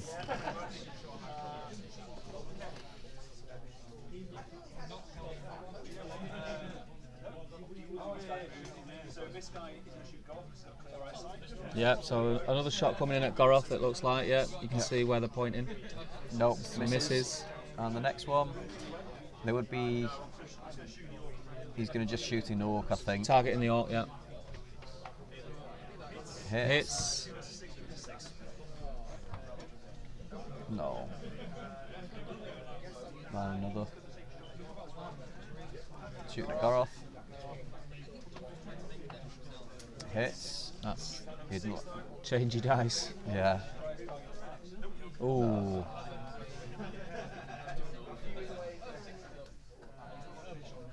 So how do you think this is panning out at the moment? I still think Will's in a very strong position. I think he's in a strong position, but he needs to remember that's to a play hit. the scenario. Yeah, that's it. I know there are. He's camping, isn't he? Yeah, I know there's still 3/4 of an hour left for the game. That will fly by. But I know it'll fly by. But he's got a lot of moving to do in order to get there. Now, obviously, he could potentially very easily dominate the 2 bottom corners.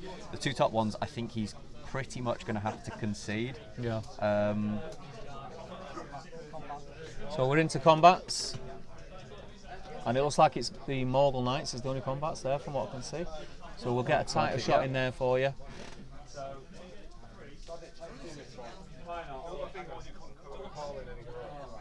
I don't think anybody's calling any heroics.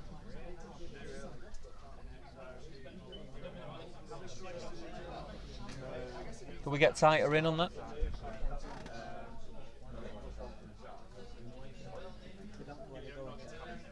Okay, we don't quite know where we're going yet for combats. No.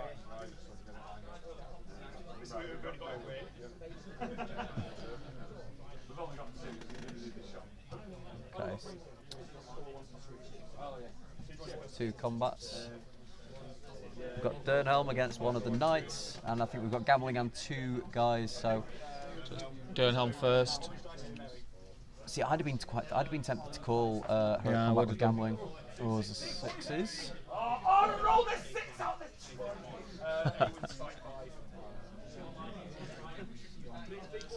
So Dernhelm will take that. Mm-hmm. So maybe he's going to need 2 versus 6, and he's going to go for 6. 6 boxes from the other one. So it's all 6s across the board from Eowyn and Merry, but there is might here. Yeah. He didn't need it. There's a 6. Didn't need it. And it's Merry that got the kill. Wow. So a heroic combat there would have been very useful. It would. Because she could have gone round. Oh no. From either, I would have probably called it with Gambling and then brought them round to support. I think she can see around the other side of the rock, so she would have been able to charge. Yeah.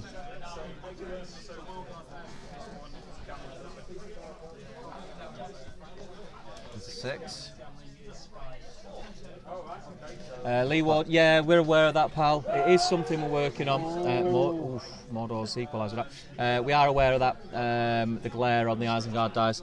We are trying to get certain filters for our cameras so that it doesn't show the glare as much. Wow, the Morgul Knight won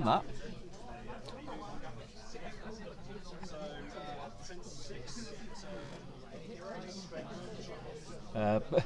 Pick someone, kid. Come on, Will. Ain't you won yet? I'd be getting an advert out for a new cameraman, lads. Send your applications into Top Table Towers at Element Games.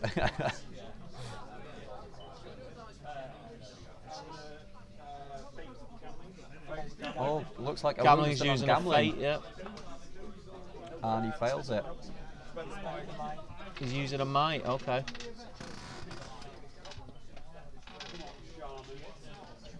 So shaman versus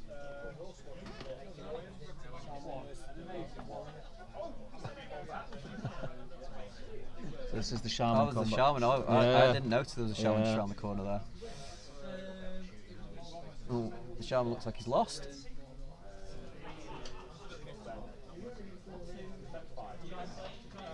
Shaman's defense 5, so I think the shaman charge.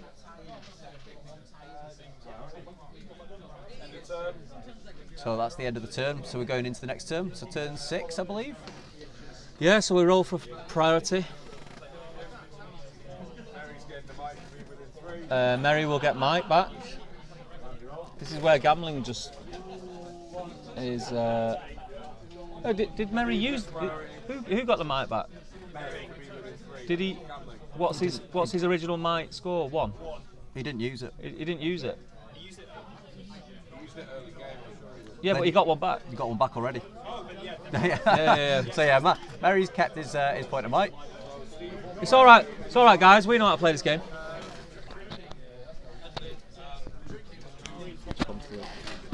Yeah, no problem. Ben's just gonna take a little break. So let's have a look at what you guys are chatting about. Dreadnought69 just joining. Is this game from the new match playbook? Yes, it is. The objectives for Command the Battlefield will be scrolling across the top of the screen. You should be able to see those. And we read out the scenario in full at the beginning of the battle report. If there's any questions or anything that you're not sure about, do ask us in the chat. There's no heroics. Glyn's backing Steve in this one. I think Steve's playing the scenario better than Will is, and I think he's pinned Will. I think Will had the right idea to begin with, but he's kind of forgot about the scenario. He's kind of left the southeast corner, as has Steve. I would have left a couple of warriors over there. I think that would have been the thing to do, and it kind of guarantees him the points for that corner. But as it stands, he is stuck. He's got one corner.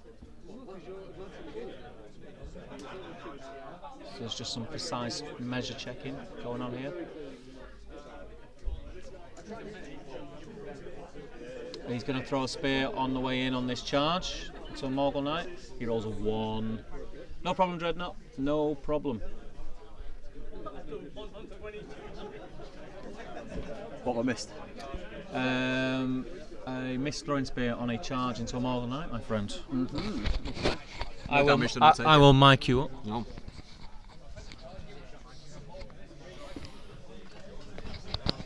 We're all tied in knots.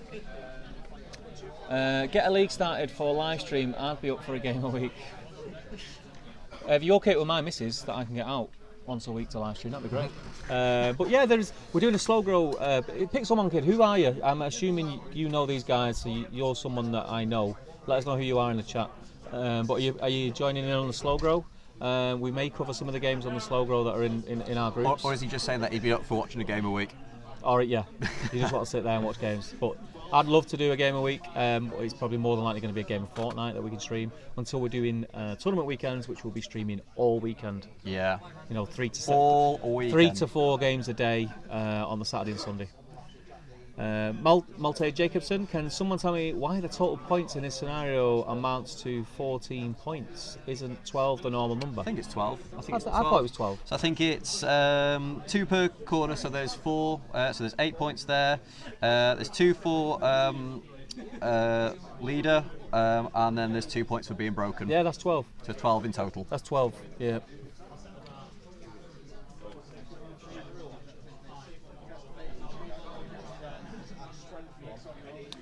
Yeah, so he is just consolidating his numbers here now, Steve. Yeah. I think Will's got quite a lot of work to do now.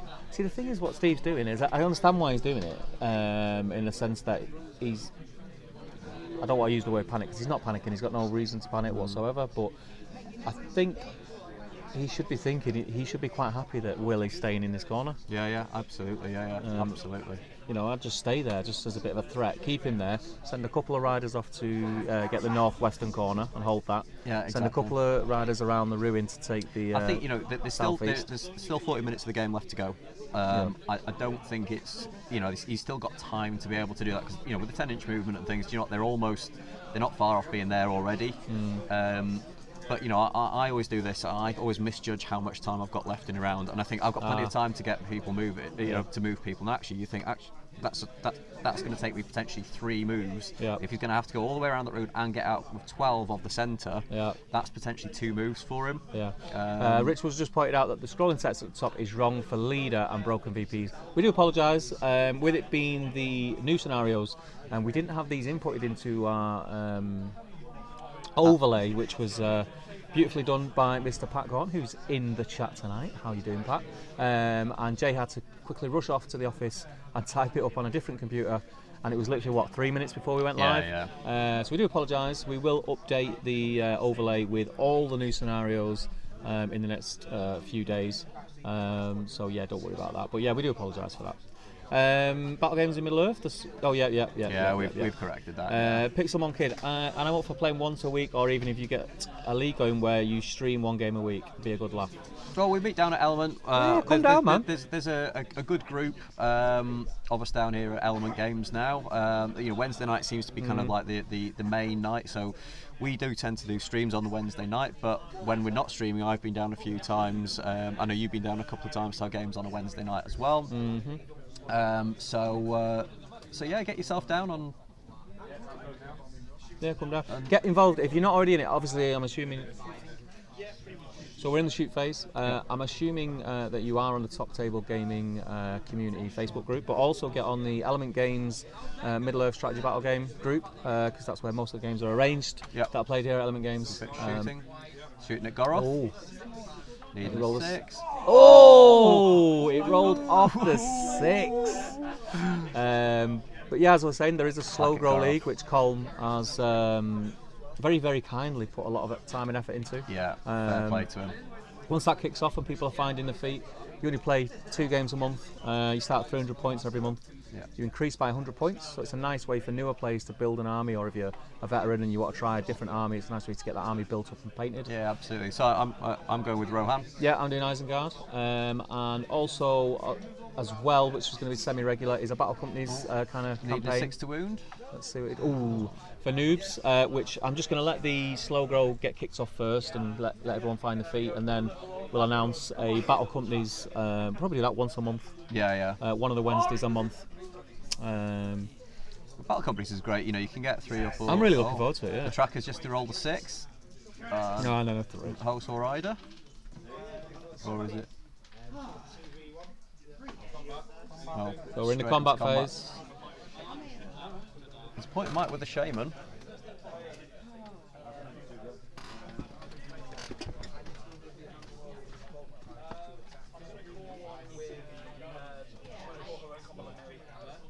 So Mary is calling heroic combat. Any more?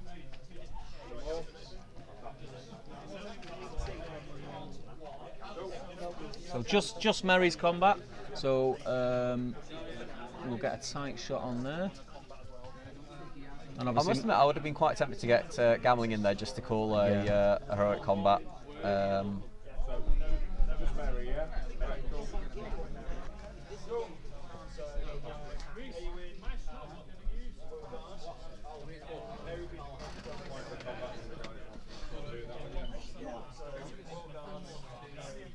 So this is Dernhelm Royal Guard against a Morgul Knight, looks like, yeah? Mm-hmm.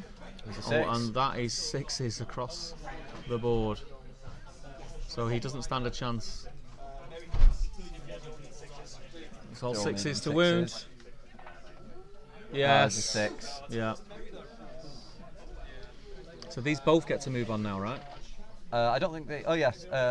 So both in combat. Yeah. So we do have a tree in the way, so I'm going to flick back to the top down. So that's up against. I think this is the shaman, isn't it? Yeah.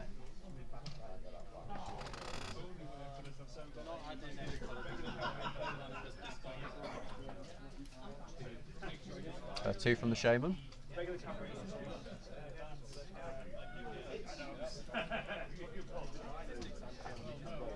Whoa. And there's a comfortable 6. You can just a little bit tighter there so you can see what's what. And 4s. And the shaman. Oh. Yeah, shaman's down. 3 wounds. He is out of there. Poor little shaman. So there's still the tracker, but at the moment, Steve has got more than twice as many models in that quarter, so he is currently owning that quarter comfortably. Yep. Yep. So rolling for priority. So I think goes to Will.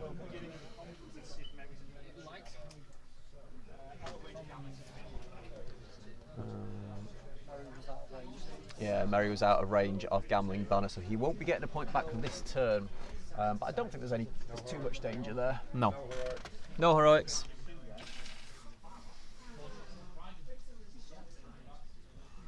So we've just got just over half an hour to go.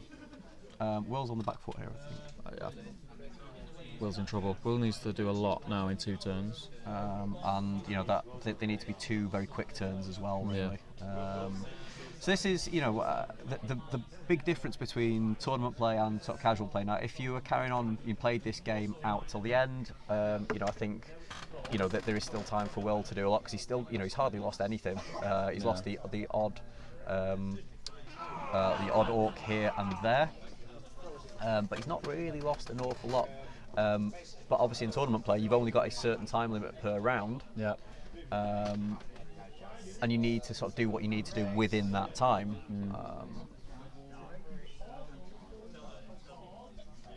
And that can sometimes prove very, very difficult. He looks like he's going for this bottom corner now with that orc. Yeah.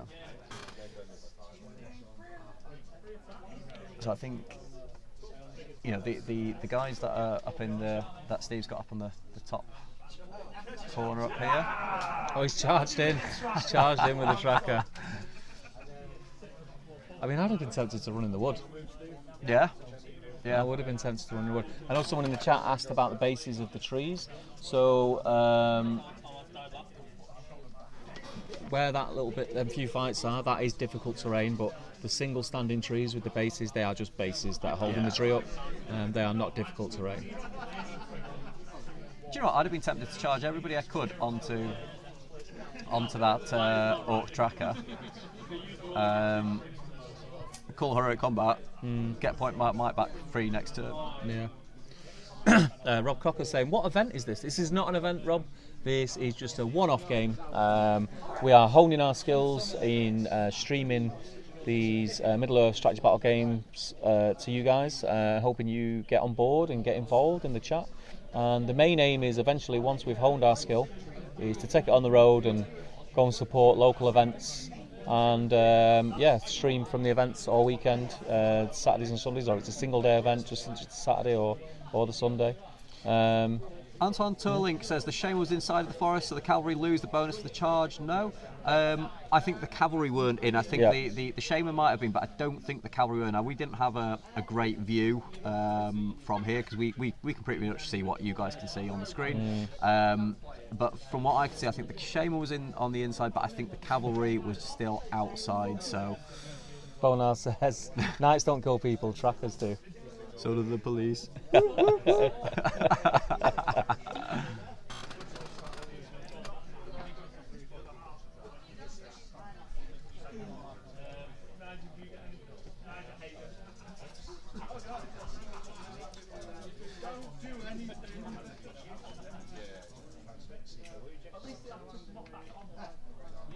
So you got to remember as well is when people are playing live, occasionally the odd rule will get forgotten. And it's one of the. We can't interfere. We can't interfere with the game. We can't interfere with the game. When you're playing your own game as well, you will probably miss things but nobody's there to. We're in the shoot phase. But nobody's there to kind of pick you up on everything that you forget or miss or don't do. So I find it a little bit kind of. Spurs into Goroth again. Needing a 6 to wound. No. So I was just going to say, I find it a bit, when we criticise these people, ultimately you're not playing, you're not under pressure. Yeah. So it is going to be easy to forget to do stuff or to miss rules and things like that. I forget rules all the time. Yeah, exactly. Yeah. So I think it's 4. He's going to just roll them all together. Oh, no. He rolls his shots in an odd way. He does them individually. I would roll 4 dice. I think I'd have a better chance of getting a higher roll. Yeah, there's 1 hits. Needing a 6. No, nothing. His shooting's been shocking, isn't it? It has But it's been it's needing the 6s, isn't it? Yeah. But even this to hit has been appalling. He's hit less than half. Yeah. Over into combats, I think. Yeah. But the one lowly combat. So we've got the tracker who isn't in the forest. No. Is that against Durnhelm? Yep. I think it is Durnhelm. Durnhelm has got a decent chance here. Is that a 3 high? Oh, the tracker's got it against Durnhelm. Eowyn's spending might. Okay. Of course she is. So how many might does she need to spend? 1 might on Eowyn. Wow. Unfortunately, there is a tree in the way of the tracker, but we assure you there is a tracker behind there. So Eowyn is 4s, Merry is 5s. 4 Yeah. from Eowyn. So Eowyn takes the the tracker out. Does leave the game. So yeah, domination up kind of the top half of the board now. Over to priority. Your scores 3. So it goes to Steve this time. Rob Crocker, well, I'm a TO in Leicester and we have a doubles event on April the 18th, so if you're interested, give me a shout. April the 8th February. So Rohan, have No priority, heroics. no heroics. That's not out of the question, Rob. Drop us a PM. If we are ready to go then and we're available, we'll definitely consider it.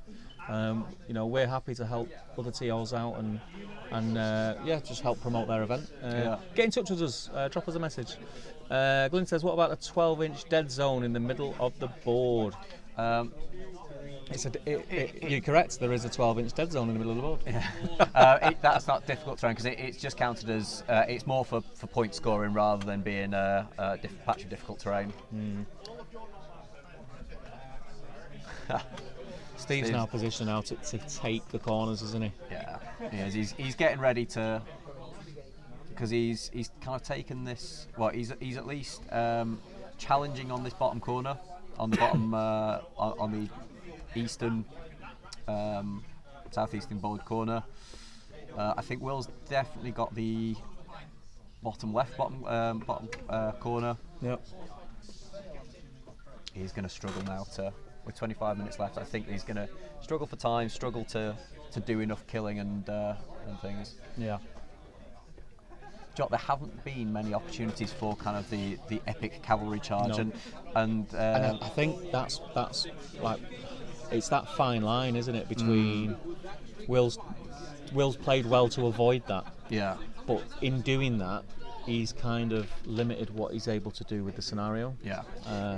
So I know somebody who's been kind of in contact with us quite a bit, Ryan/Gemma. Yeah. He was saying he was going to watch tonight to get some tips about Rohan. Yep. I think this is kind of how you play Rohan. Don't be too keen. Don't be hasty. Don't be hasty, as Treebeard says.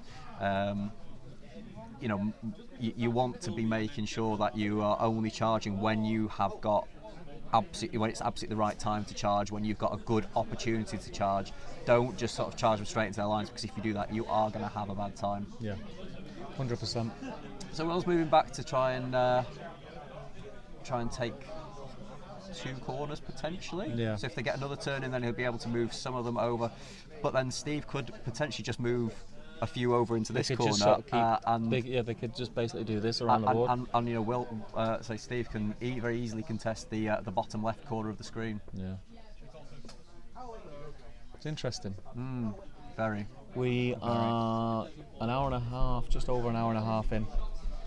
So time is running out. What do you think, guys? Steve the favourite here, or it's looking that way, isn't it? I personally say I think Steve's my favourite. He's definitely got that top the top two corners, Will could still. It could end up a draw. Could very easily end up a draw. But I think Will now, with the 25 minutes remaining, I think he has realised that he does need to. It's like you mentioned before about Goroth and leaving him out there. I understood why he did it, but at this stage now it's fairly obvious that Steve's not going to charge, and he's just going to keep trying to get that cheeky wound on him with because even then, if he that takes the pressure off Steve then quite a lot, because all he needs, if he gets the one cheeky wound on him, it means that then all he has to do is sit in the top two corners, because he will win on one VP essentially. I don't think either of them are going to break each other at this rate. So we're now into the shooting phase. Everything at Goroth. Yeah.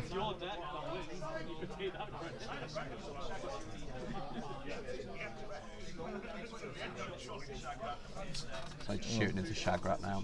Yep. Nope. Fives, no, nothing. Nope. No. 2 1s. His shooting has been shocking. Yeah. Well, that's because he's using Isengard dice with Rohan. Yeah, it's a travesty. Yeah. It is an absolute travesty. He needs to go and have a strong word of himself in the toilet after this game. Have a look in the mirror and have a word. Needs to get some of them beautiful, beautiful Rohan dice. We actually have some here. He could have used them. Yeah. They need to go back in the studio. Nope. No. Second shot. 6. Don't reuse that dice. No. He's only done 1 kill with shooting. So we're into priority. It's a 6 from Mordor. Now this could suit Steve.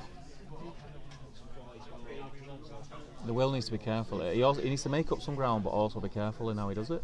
I think with the 20 minutes over, as I said it. Say one thing though. Sorry to interrupt again. Steve does have a lot of riders in the dead zone. He does, yeah. But then are they just there for now to be able to move next turn to get out the dead zone? And so it's 12 inches if he's to get across the other side. Yeah. He only moves 10. But is he thinking without any combats, you could still get 2 or 3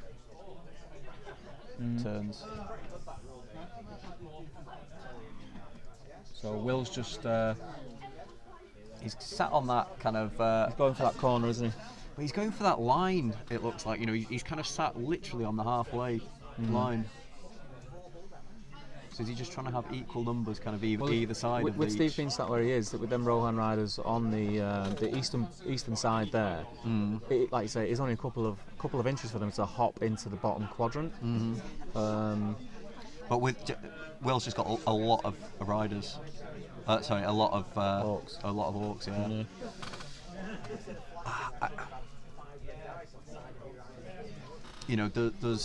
Does Steve take the opportunity to try and go and kill that lot in the bottom corner there now?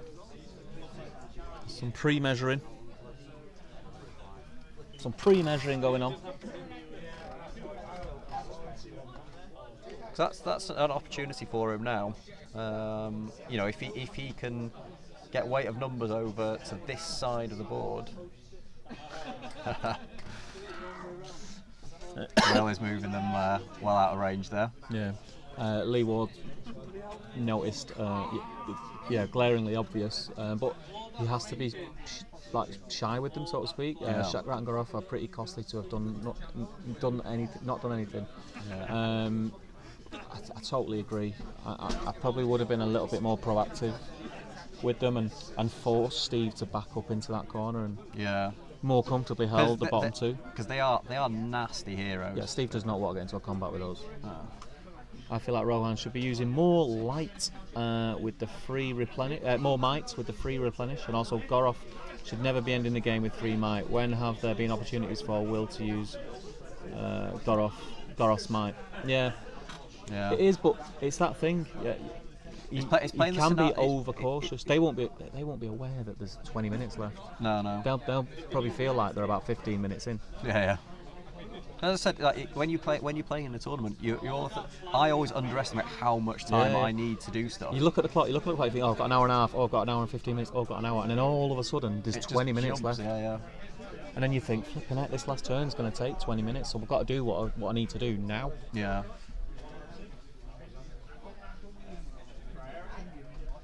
So yeah, it is just, it's a little bit of cat and mouse at the minute. Yeah. So he's making sure he's comfortably got the top two. There's no way that Will's getting his orcs up there now without a lot of work. But I think Steve's doing the right thing now and being aggressive and bringing them in. He can afford to be now. Yeah. I think at worst he's getting a draw, and if he does start getting into a bit of trouble, shoot him.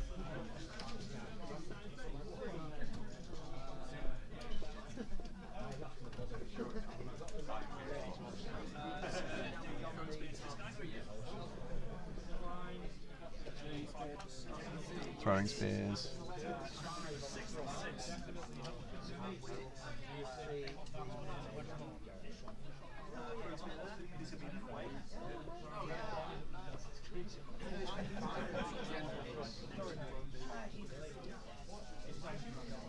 Yeah.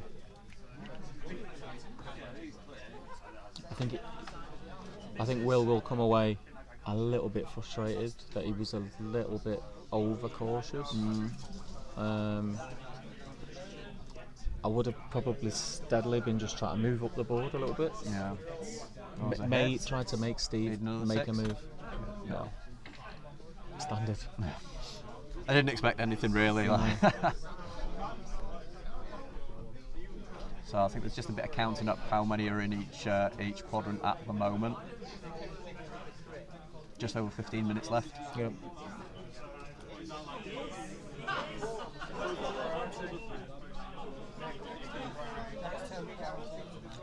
Priority. So Mordor get it again. It feels like planets are aligning for Steve at the minute. So what is if you was Will now, what would you be doing? What's your thoughts? I'd almost be tempted to be a little bit. I'd use them steps because with the amount of time left, he's lucky if he's got 2 move phases left. Yeah. Has he got anyone with March? I don't know. Just check if Goroth or Shagrat have got March. I don't think they have because Shagrat's just aggressive, isn't he? He's a fighting. I think Goroth's the same. I don't think any of them have got March. No, I don't think they have. So that's where captains kind of come quite useful. So even if you wanted to be aggressive and move up the board, I don't think he's got the ability to. You also lose something he forgot to say.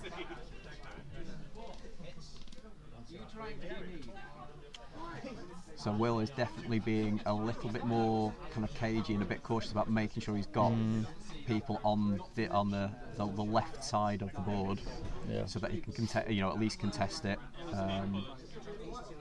He's not going to have twice as many, so I think they'll be getting a. I think this is the prime example of, like you were saying earlier, for any new Rohan players. Rohan are a skirmish force, and he's done what's needed to be done. Yeah. There were a couple of occasions where he could have been a little bit more aggressive. I think so, yeah. But all in all, it's job done. It looks like. Yeah, I think it is very tempting with any cavalry force, I guess, to just want to charge them in and things, but that's not how they're going to work. Do you know what I mean? They are squishy. If you start losing combats, you will lose. So they're only defense 5. Strength 3 is wounding them on 5s. I wonder if actually Steve has kind of played it a masterstroke really, because we were saying I'd be taking that warband out in the north straight away, and he didn't. He bided his time, and it's actually worked out better. Actually, if he had taken it out straight away, then Will would have had to have been aggressive. Yeah. So potentially it has worked in his favour. I think if I was Steve, I'd be almost a bit tempted to have tried to dwindle those numbers down a little bit, because Will now has to be defensive to keep them all alive, so he has got more in that bottom corner. Should we have a look at the close-up? Just have a look at... give you guys a little bit of a different view.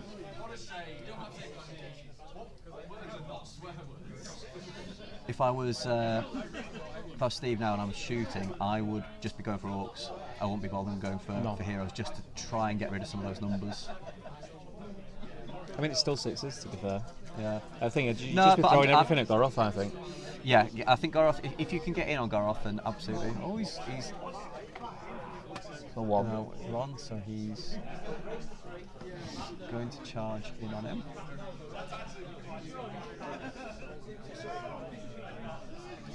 Yeah, he's charging a few in.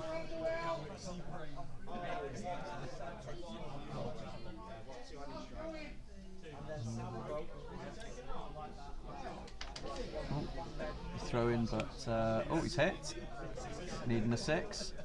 Oh, excellent! A shooting kill. What? And is he going to carry on moving? Or did he have the movement to carry on going? Yeah, he did. I think if he needs to take this corner, he does need to be aggressive, which is what he's doing. Is that Theoden he's charged in? At the bottom down here. I'll try and get a tight shot on this. Bear in mind, guys, that we are watching what you're watching. Yeah. Oh, excuse me.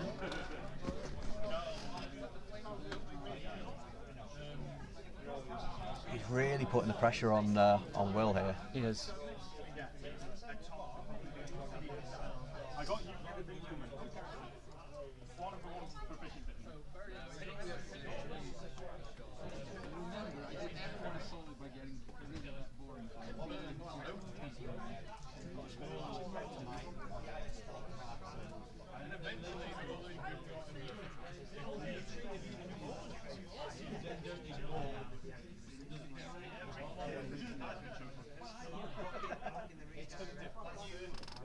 Try and get this shot. I think that is Theoden that he has charged in there.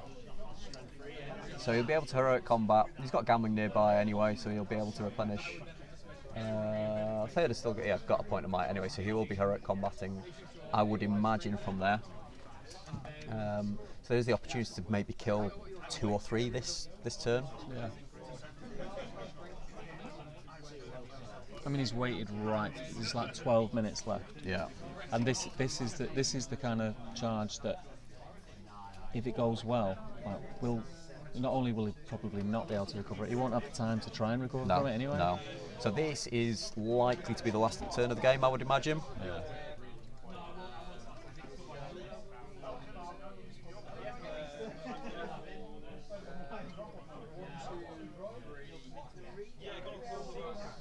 Yeah, he's going to call heroic with Theoden, which we guessed he Combat would with do. Theoden, yeah. I don't think Will's got anything to be countering with.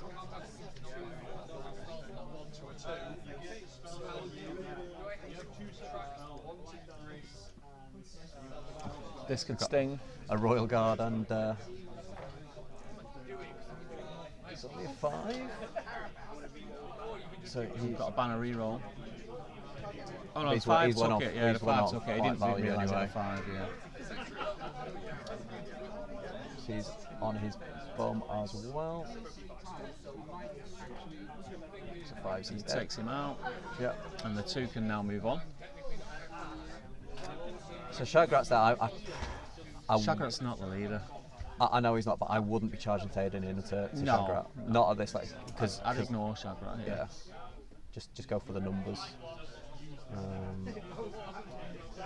The problem is now I don't think he can get Theoden in without hitting Shagrat's control zone. Can he? Yeah, I don't know. It's difficult to see from this point, but I think he's still probably just an inch out. Is he in the control zone of Shagrat there?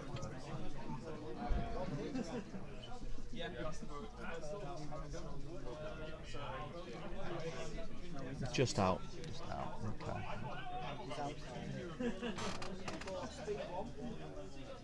Oh.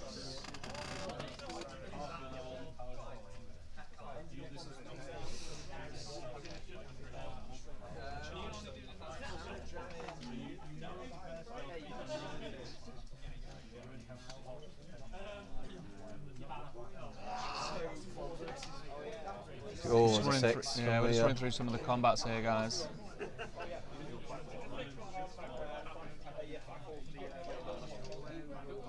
Got a Royal Guard, and I think he got a fight 4.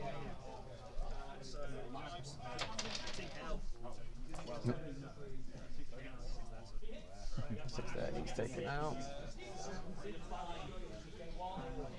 Pick someone kid. I feel like Rohan should be using more might with the free replenish, and also Gorov should know. Yeah, we've read that one, haven't we? Yeah, we've gone through that one. All right, yeah. Steve's saying the footy marker pen drawing from commentators. Yeah, that'll be coming, my friend. Don't you worry about that. Don't you worry about that.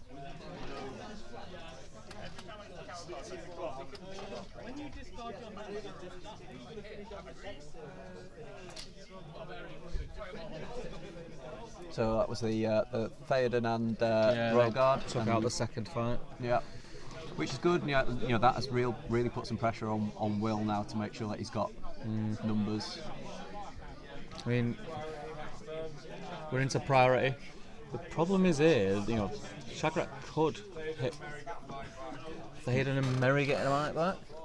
Shagrat could. Steve's got priority.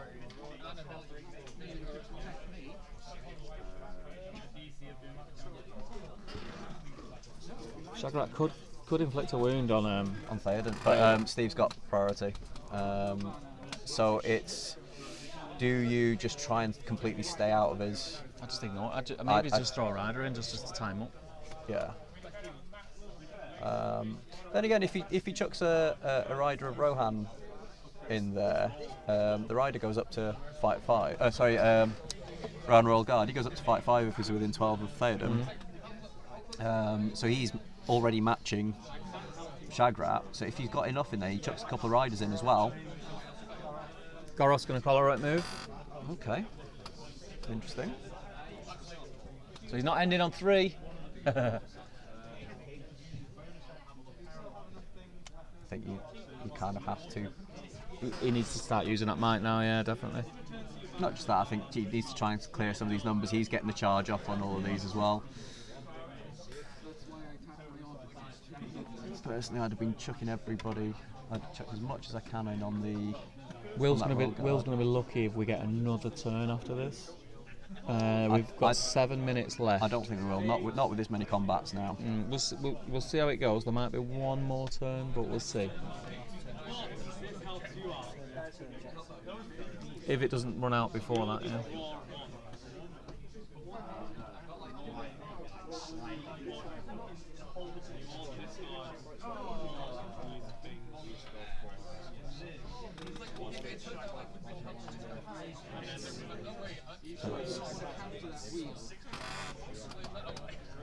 Oh, I do apologise. I'm on the wrong combat. They're playing the Shagrat one.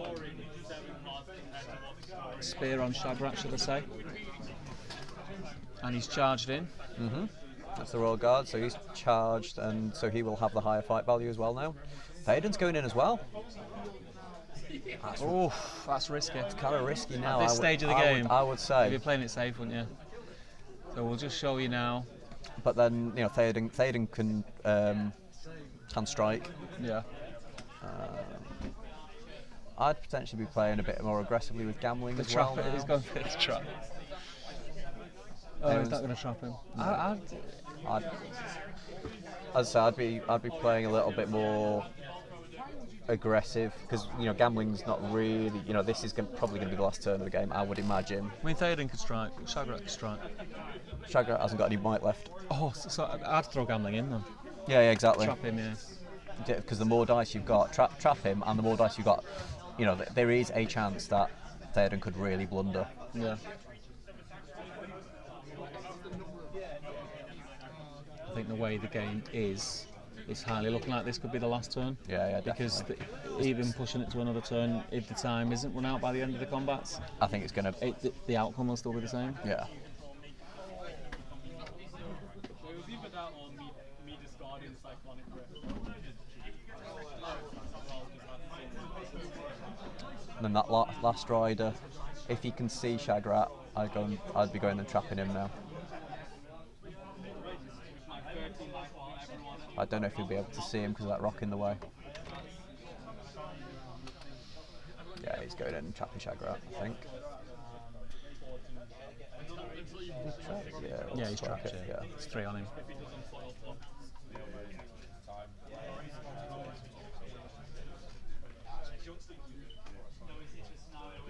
So Steve's just placing his charge tokens to remind him who has and who hasn't charged.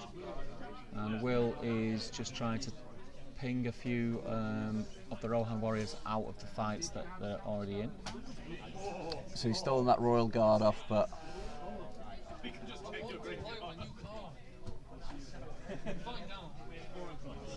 Let's see who's going to get his banner in there. yeah. To help Shagrat. I think Shagrat's beyond help. Yeah, he's defense 7. Not down though. Yeah, exactly. Still need a lot of 6s.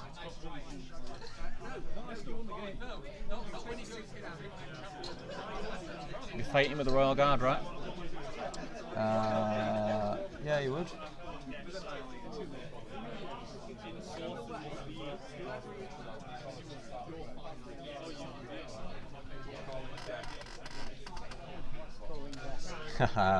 So he's used. Theoden is going to be using his death special rule, so everybody gets a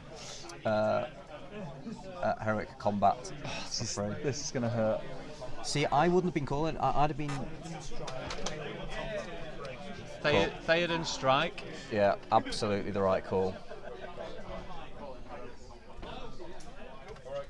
And then Eowyn's, she's calling it for free.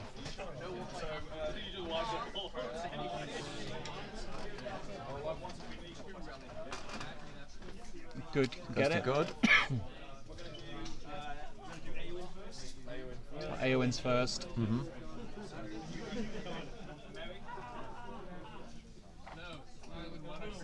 There's a 6 there. 6 takes it.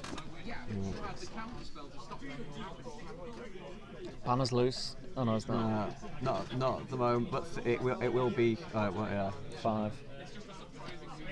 So where would you go now if you were Eowyn? Would you go and We just start joining in fights. would yeah. you go for the banner? There's no points for banner. Would you No. just try and trap Shagrat? Yeah. That's probably what I'd do. It's the pin-up kill, isn't it? Yeah. He's not going to get the leader. Potentially, you know, you could have gone and trapped some of the other guys to dwindle those numbers down a little bit.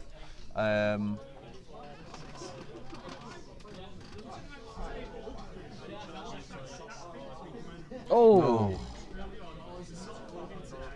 Well, that's against Gorov. We're on the. Gorov fails his fate. So that does really. That's took the game. Push. I think the game was done, but that's definitely took the game. Sorry? Yes. Cerner's gone to fight 10, so he can faint without repercussions. We'll get a tight shot on the Theoden fight for you. That's 6s. So that's first lot of strikes. So what's that? 1, 2, 3 wounds. I know he's defense 7, isn't he? So that's 1 wound. But Hang on, that's Shagrat's roll, right? Oh yeah, sorry. He's rolled 6s. So he needs to use might.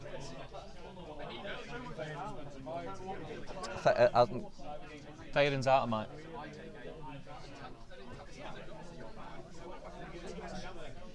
He had 1. He struck.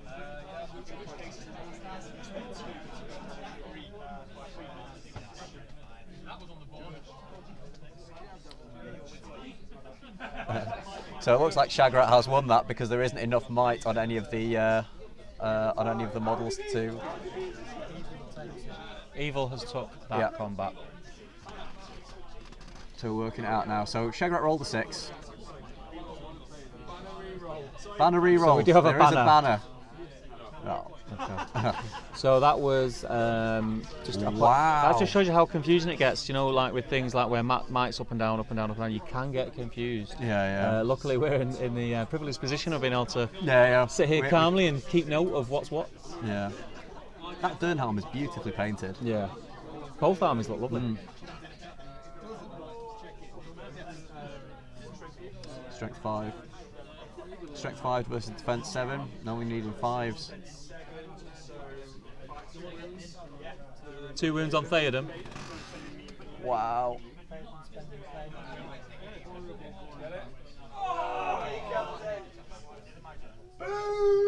That's Theoden dead.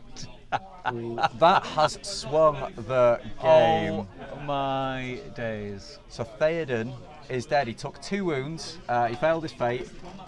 And wow. Now, if Will had another turn this game, I think, wow. That's turned this game around somewhat. So I think we're doing the. Wow. See, I would have avoided.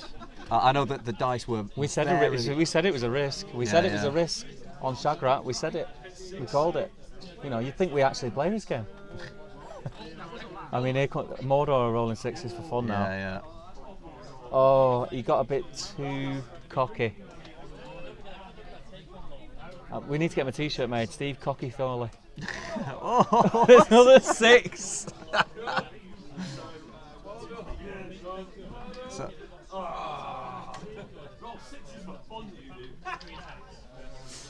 So the rider takes it. no, he survives. Stays there. Wow, and then there's the last one. 2 from Mordor. Way out of banner range. No.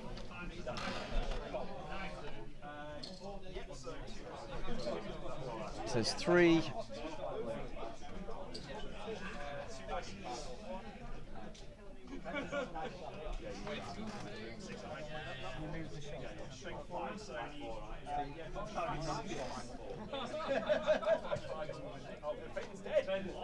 Yeah, so 6, so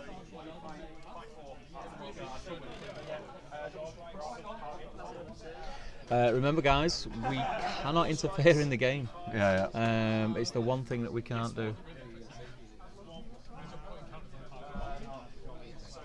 If they ask us a question, obviously we can answer it, but that's about as much as we can do.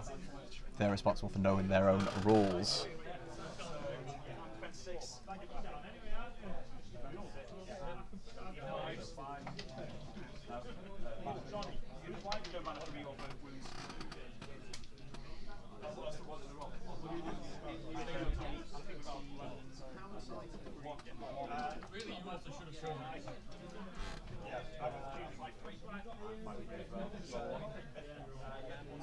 So roll off.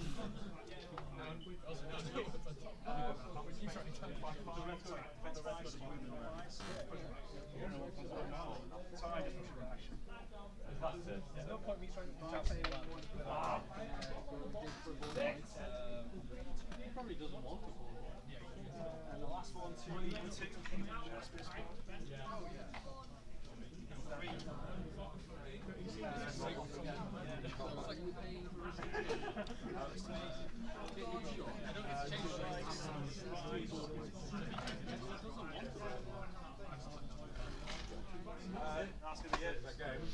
So they're calling the game. So what we'll do, we'll get the lads sat down with Jay and he'll interview them one at a time. In between interviews, we will be calling the or announcing the winner of the Patreon competition. If I just let you jump into the comments, Ben. Let's have a quick look. So let's have a quick look. Where were we? Didn't Rohan call Death's Trading Strike wouldn't have cost a might point? I'd have to go back and check on that. There's a couple of people saying that, so we'd have to go and have a It sounds look. like it is, but like we say, we can't interfere in the game, and it's up to the players to know their rules. Also, Durnhelm, We have to do it as if we're at an event. Yeah. Also, Durnhelm had 2 might points left. What was her highest roll in the duel? Again, I don't know. I'd have to watch it back. I think she's only got 1 point of might because they only get 1 point back per turn. She has used might already this game, so she wouldn't have 2. Can we get a? If you carry on. Yeah. Nick? Durnhelm was 4 Could I get a highest, so VP yeah, there score? wouldn't have been enough might there. As I say, she only Durnhelm had VP 1, score? and Mary would have potentially had 1 as well, but I'd have to go back and check that. So yeah. So it looks like it's going to be a 5-5 draw, according to Glyn, but we're just totaling up VPs now. They're counting them up. Overall, how did you think it played out? I thought that was... It was tense. Yeah, it was tense. That last few minutes was really tense. And I think Rohan, he played it in exactly the right way. He got a rush of blood at the end. Yeah, he did. Yeah, He did get a rush of blood. If he'd have just carried on doing what he was doing, game, like easily. Yeah, game. because Goroth he got a wound on Goroth, but then that was from being quite ballsy. That wound shouldn't have happened. No. It just depends on how many guys there are. So we can't see on the screen where the borders are for the quarters anyway. Yeah. So there could be a few that are below the ruin that they might be in the 12-inch. I don't think they are. No, they won't be, will they? No, they should be way out the 12-inch. Yeah. So I think while they're doing that, we'll flick back to Steve. So we just had confirmation. It ended, by their accounts, Steve with 6 VPs. And Will with 5. So Will took the win. What we'll do... Steve took the win. Yeah, that's what I said, right? Oh, sorry. No, you said Oh, did I say Will? I mean yeah. Steve took the win. Steve I know took what I the meant. win, so well. I'm so used to saying Steve took the win, you know. Yeah. So what we'll do is we'll set one of the lads up now with Jay. And he will interview them. He'll give us the thumbs up when he's ready. But yeah, I really enjoyed that. That was good. I really enjoyed it. It's nice to get back at it. It's nice to get back at it. It's really different watching a game to how the game than playing it yourself, because you notice things and you see things. I think the guys are ready to go to player cams any second, so we will be going to that. Nick's just setting the boys up, so he'll get them in tight, and we'll have Mr. Finnegan there interviewing one of the players. Does he look sad? Does he look glum? We will then come back and we will announce the Patreon winner of the Sisters of Battle box set, which is an amazing prize. Yeah, very cool prize. Very cool prize. And then we'll go back to the second player interview. But yeah, 6-5, it ended on VPs, very close. I thought both players played very well. Yeah. I thought Will maybe was a little bit over defensive. Yeah. He needed to push. Just leave it there. Yeah, he did need to push far. Need to push forward quite a lot because just his limited movement, and Steve just had the movement. Lona but he had that movement, so he was able to jump into corners where he needed to. Yeah. So what we're going to do, we're just going to wait for Nick to get ready to change the microphones over when I give him the thumbs up, and I am giving him the thumbs up one.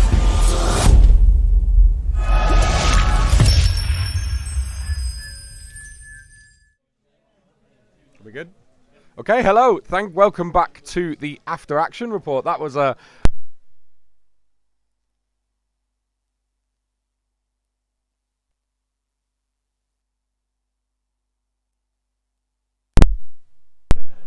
Okay, sorry about that. There we go. You should be able to hear me fine again.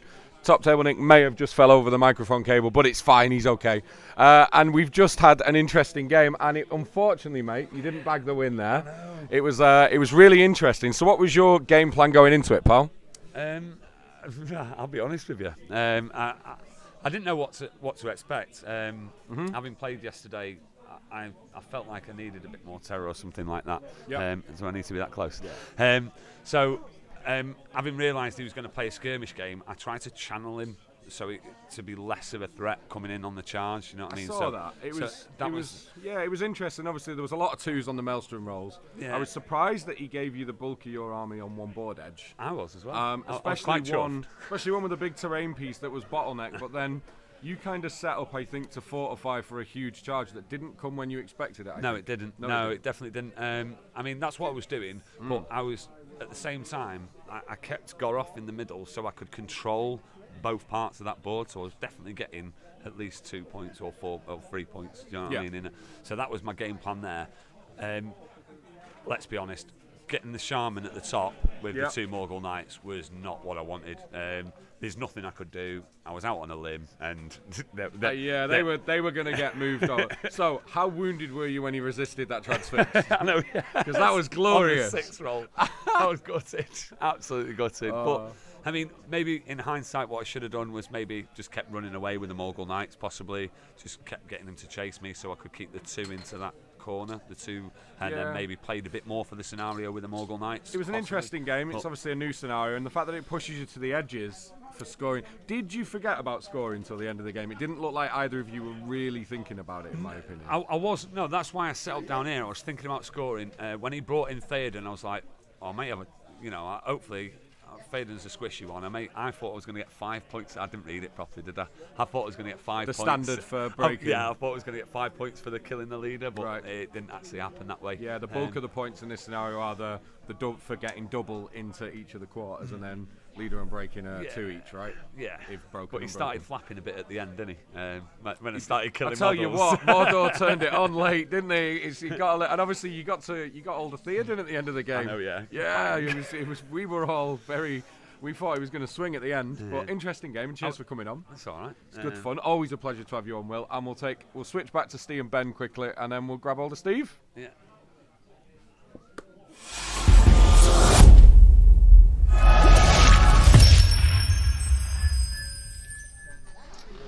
Okay, guys, welcome back.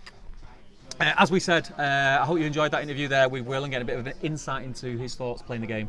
We are going to do the prize draw for the patrons. So if you give me a number, I'm going to give you a random number generated on my phone. And we have got number 10. Number 10. Number 10 is Angel De Silva. Well done. You have won the Angel Sisters De of Battle Silva. box set. We'll get that to you. I'll get Jay to sort that out, and we'll send it to you as soon as possible. So congratulations, Angel. And what we'll do, we will get back over to our second interview, and we can have a chat with Steve, who was the champion in that game, and Jay will let us know how they came to 6-5. So enjoy, guys. We'll see you after this interview.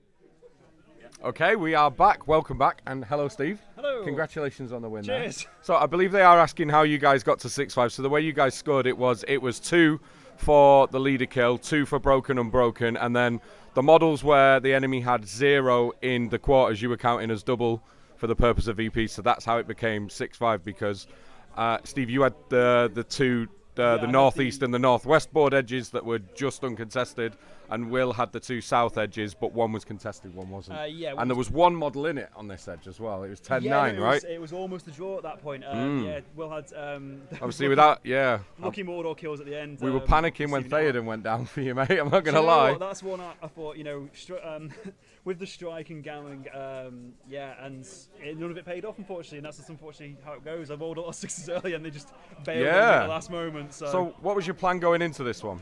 Honestly, Maelstrom deployment scares the hell out of me, and It's interesting, and there was a lot of 2s. It was the game of 2s for deployment. It was, yeah. I mean, What was your thinking, first of all, with where you put Will's? Because I was surprised that you put 2 on this board edge because it let him kind of bulk his.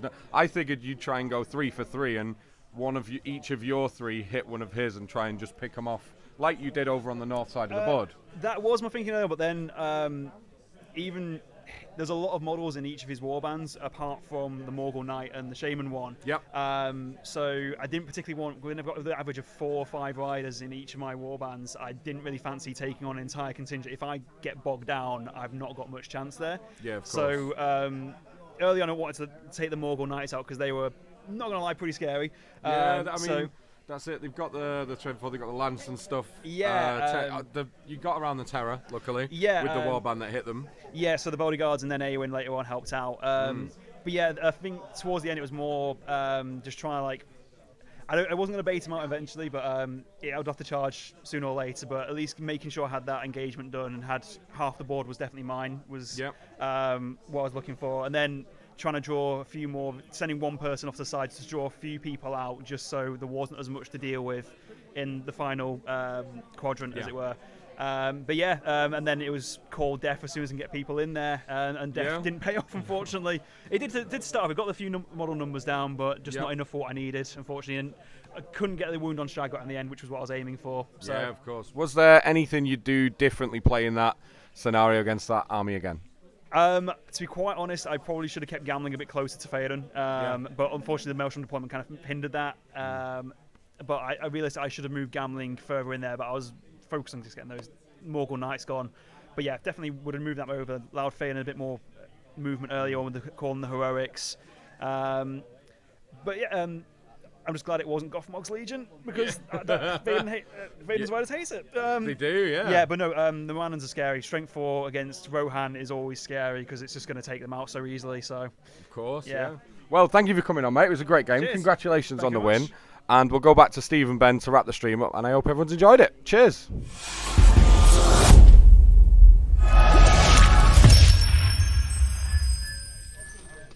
Welcome back, guys. That was Steve and Jay. I hope you enjoyed that interview. I've really enjoyed this game. It's been great. Yeah, it's been a cracking game. It's great seeing one of the new scenarios being played out, and obviously taking that bit of a backseat and just watching the game is lovely as well. I really enjoyed it. It's a lot of fun. Really I think enjoyed you learn a lot as well from seeing, and this is like no sort of bad light on those guys, but when you see like people playing too cautious or people making mistakes or being a little bit too aggressive, you can learn yourself from that, and that's why I enjoy watching the games. But commentating on them and doing this part of it is really, really fun. So remember, guys, if you have an event, I know there was a fella in the chat, drop me a PM and we will try and sort something out there. If you're interested in coming down and being involved in one of the one-off games, one Wednesday evening or any other evening or weekend, give us a shout and we can try and make that happen. That'd be fun. If you've love got a to really accommodate pretty that, army yeah. or you've got a list that you think would smash everything in its path, then give us a shout. Congratulations again to Angel De Silva for winning the Sisters of Battle. And I think that's it. Is there anything you'd like to add, Ben? No, I think we've covered everything. Yeah. So thanks for watching, guys. If you want to support the channel at all, make sure that you go and check in the links in the description below. We've got links to our Patreon. We've had a couple of new patrons today, which is absolutely fantastic. Thank you so much. But it really helps the channel, pays for us to be able to do this, and pays for better equipment so we can be bringing better and better battle reports to you guys. You can also support us by checking out the Element Games link below. If you click that link and go and buy stuff as you would normally, we get a little kickback from them because it shows that we sent you in their direction. Yeah. And other than that, just like our content, share it in any of the groups that you're in, and just keep watching. Yeah, and get down to Element Games. Yes. We're always around and we're always up for playing games. Definitely. If you're a new player, do not worry. It's a very, very friendly environment. Make sure you join the Element Games Middle Earth SBG community group on Facebook. But yeah, I think we've covered it all. I've been Top Table Steve. And I've been Top Table Ben. That's been Top Table Jay. That's been Top Table Nick. And that's been Will and Steve. Thank you very much, and we'll see you next time, guys. See you later, guys.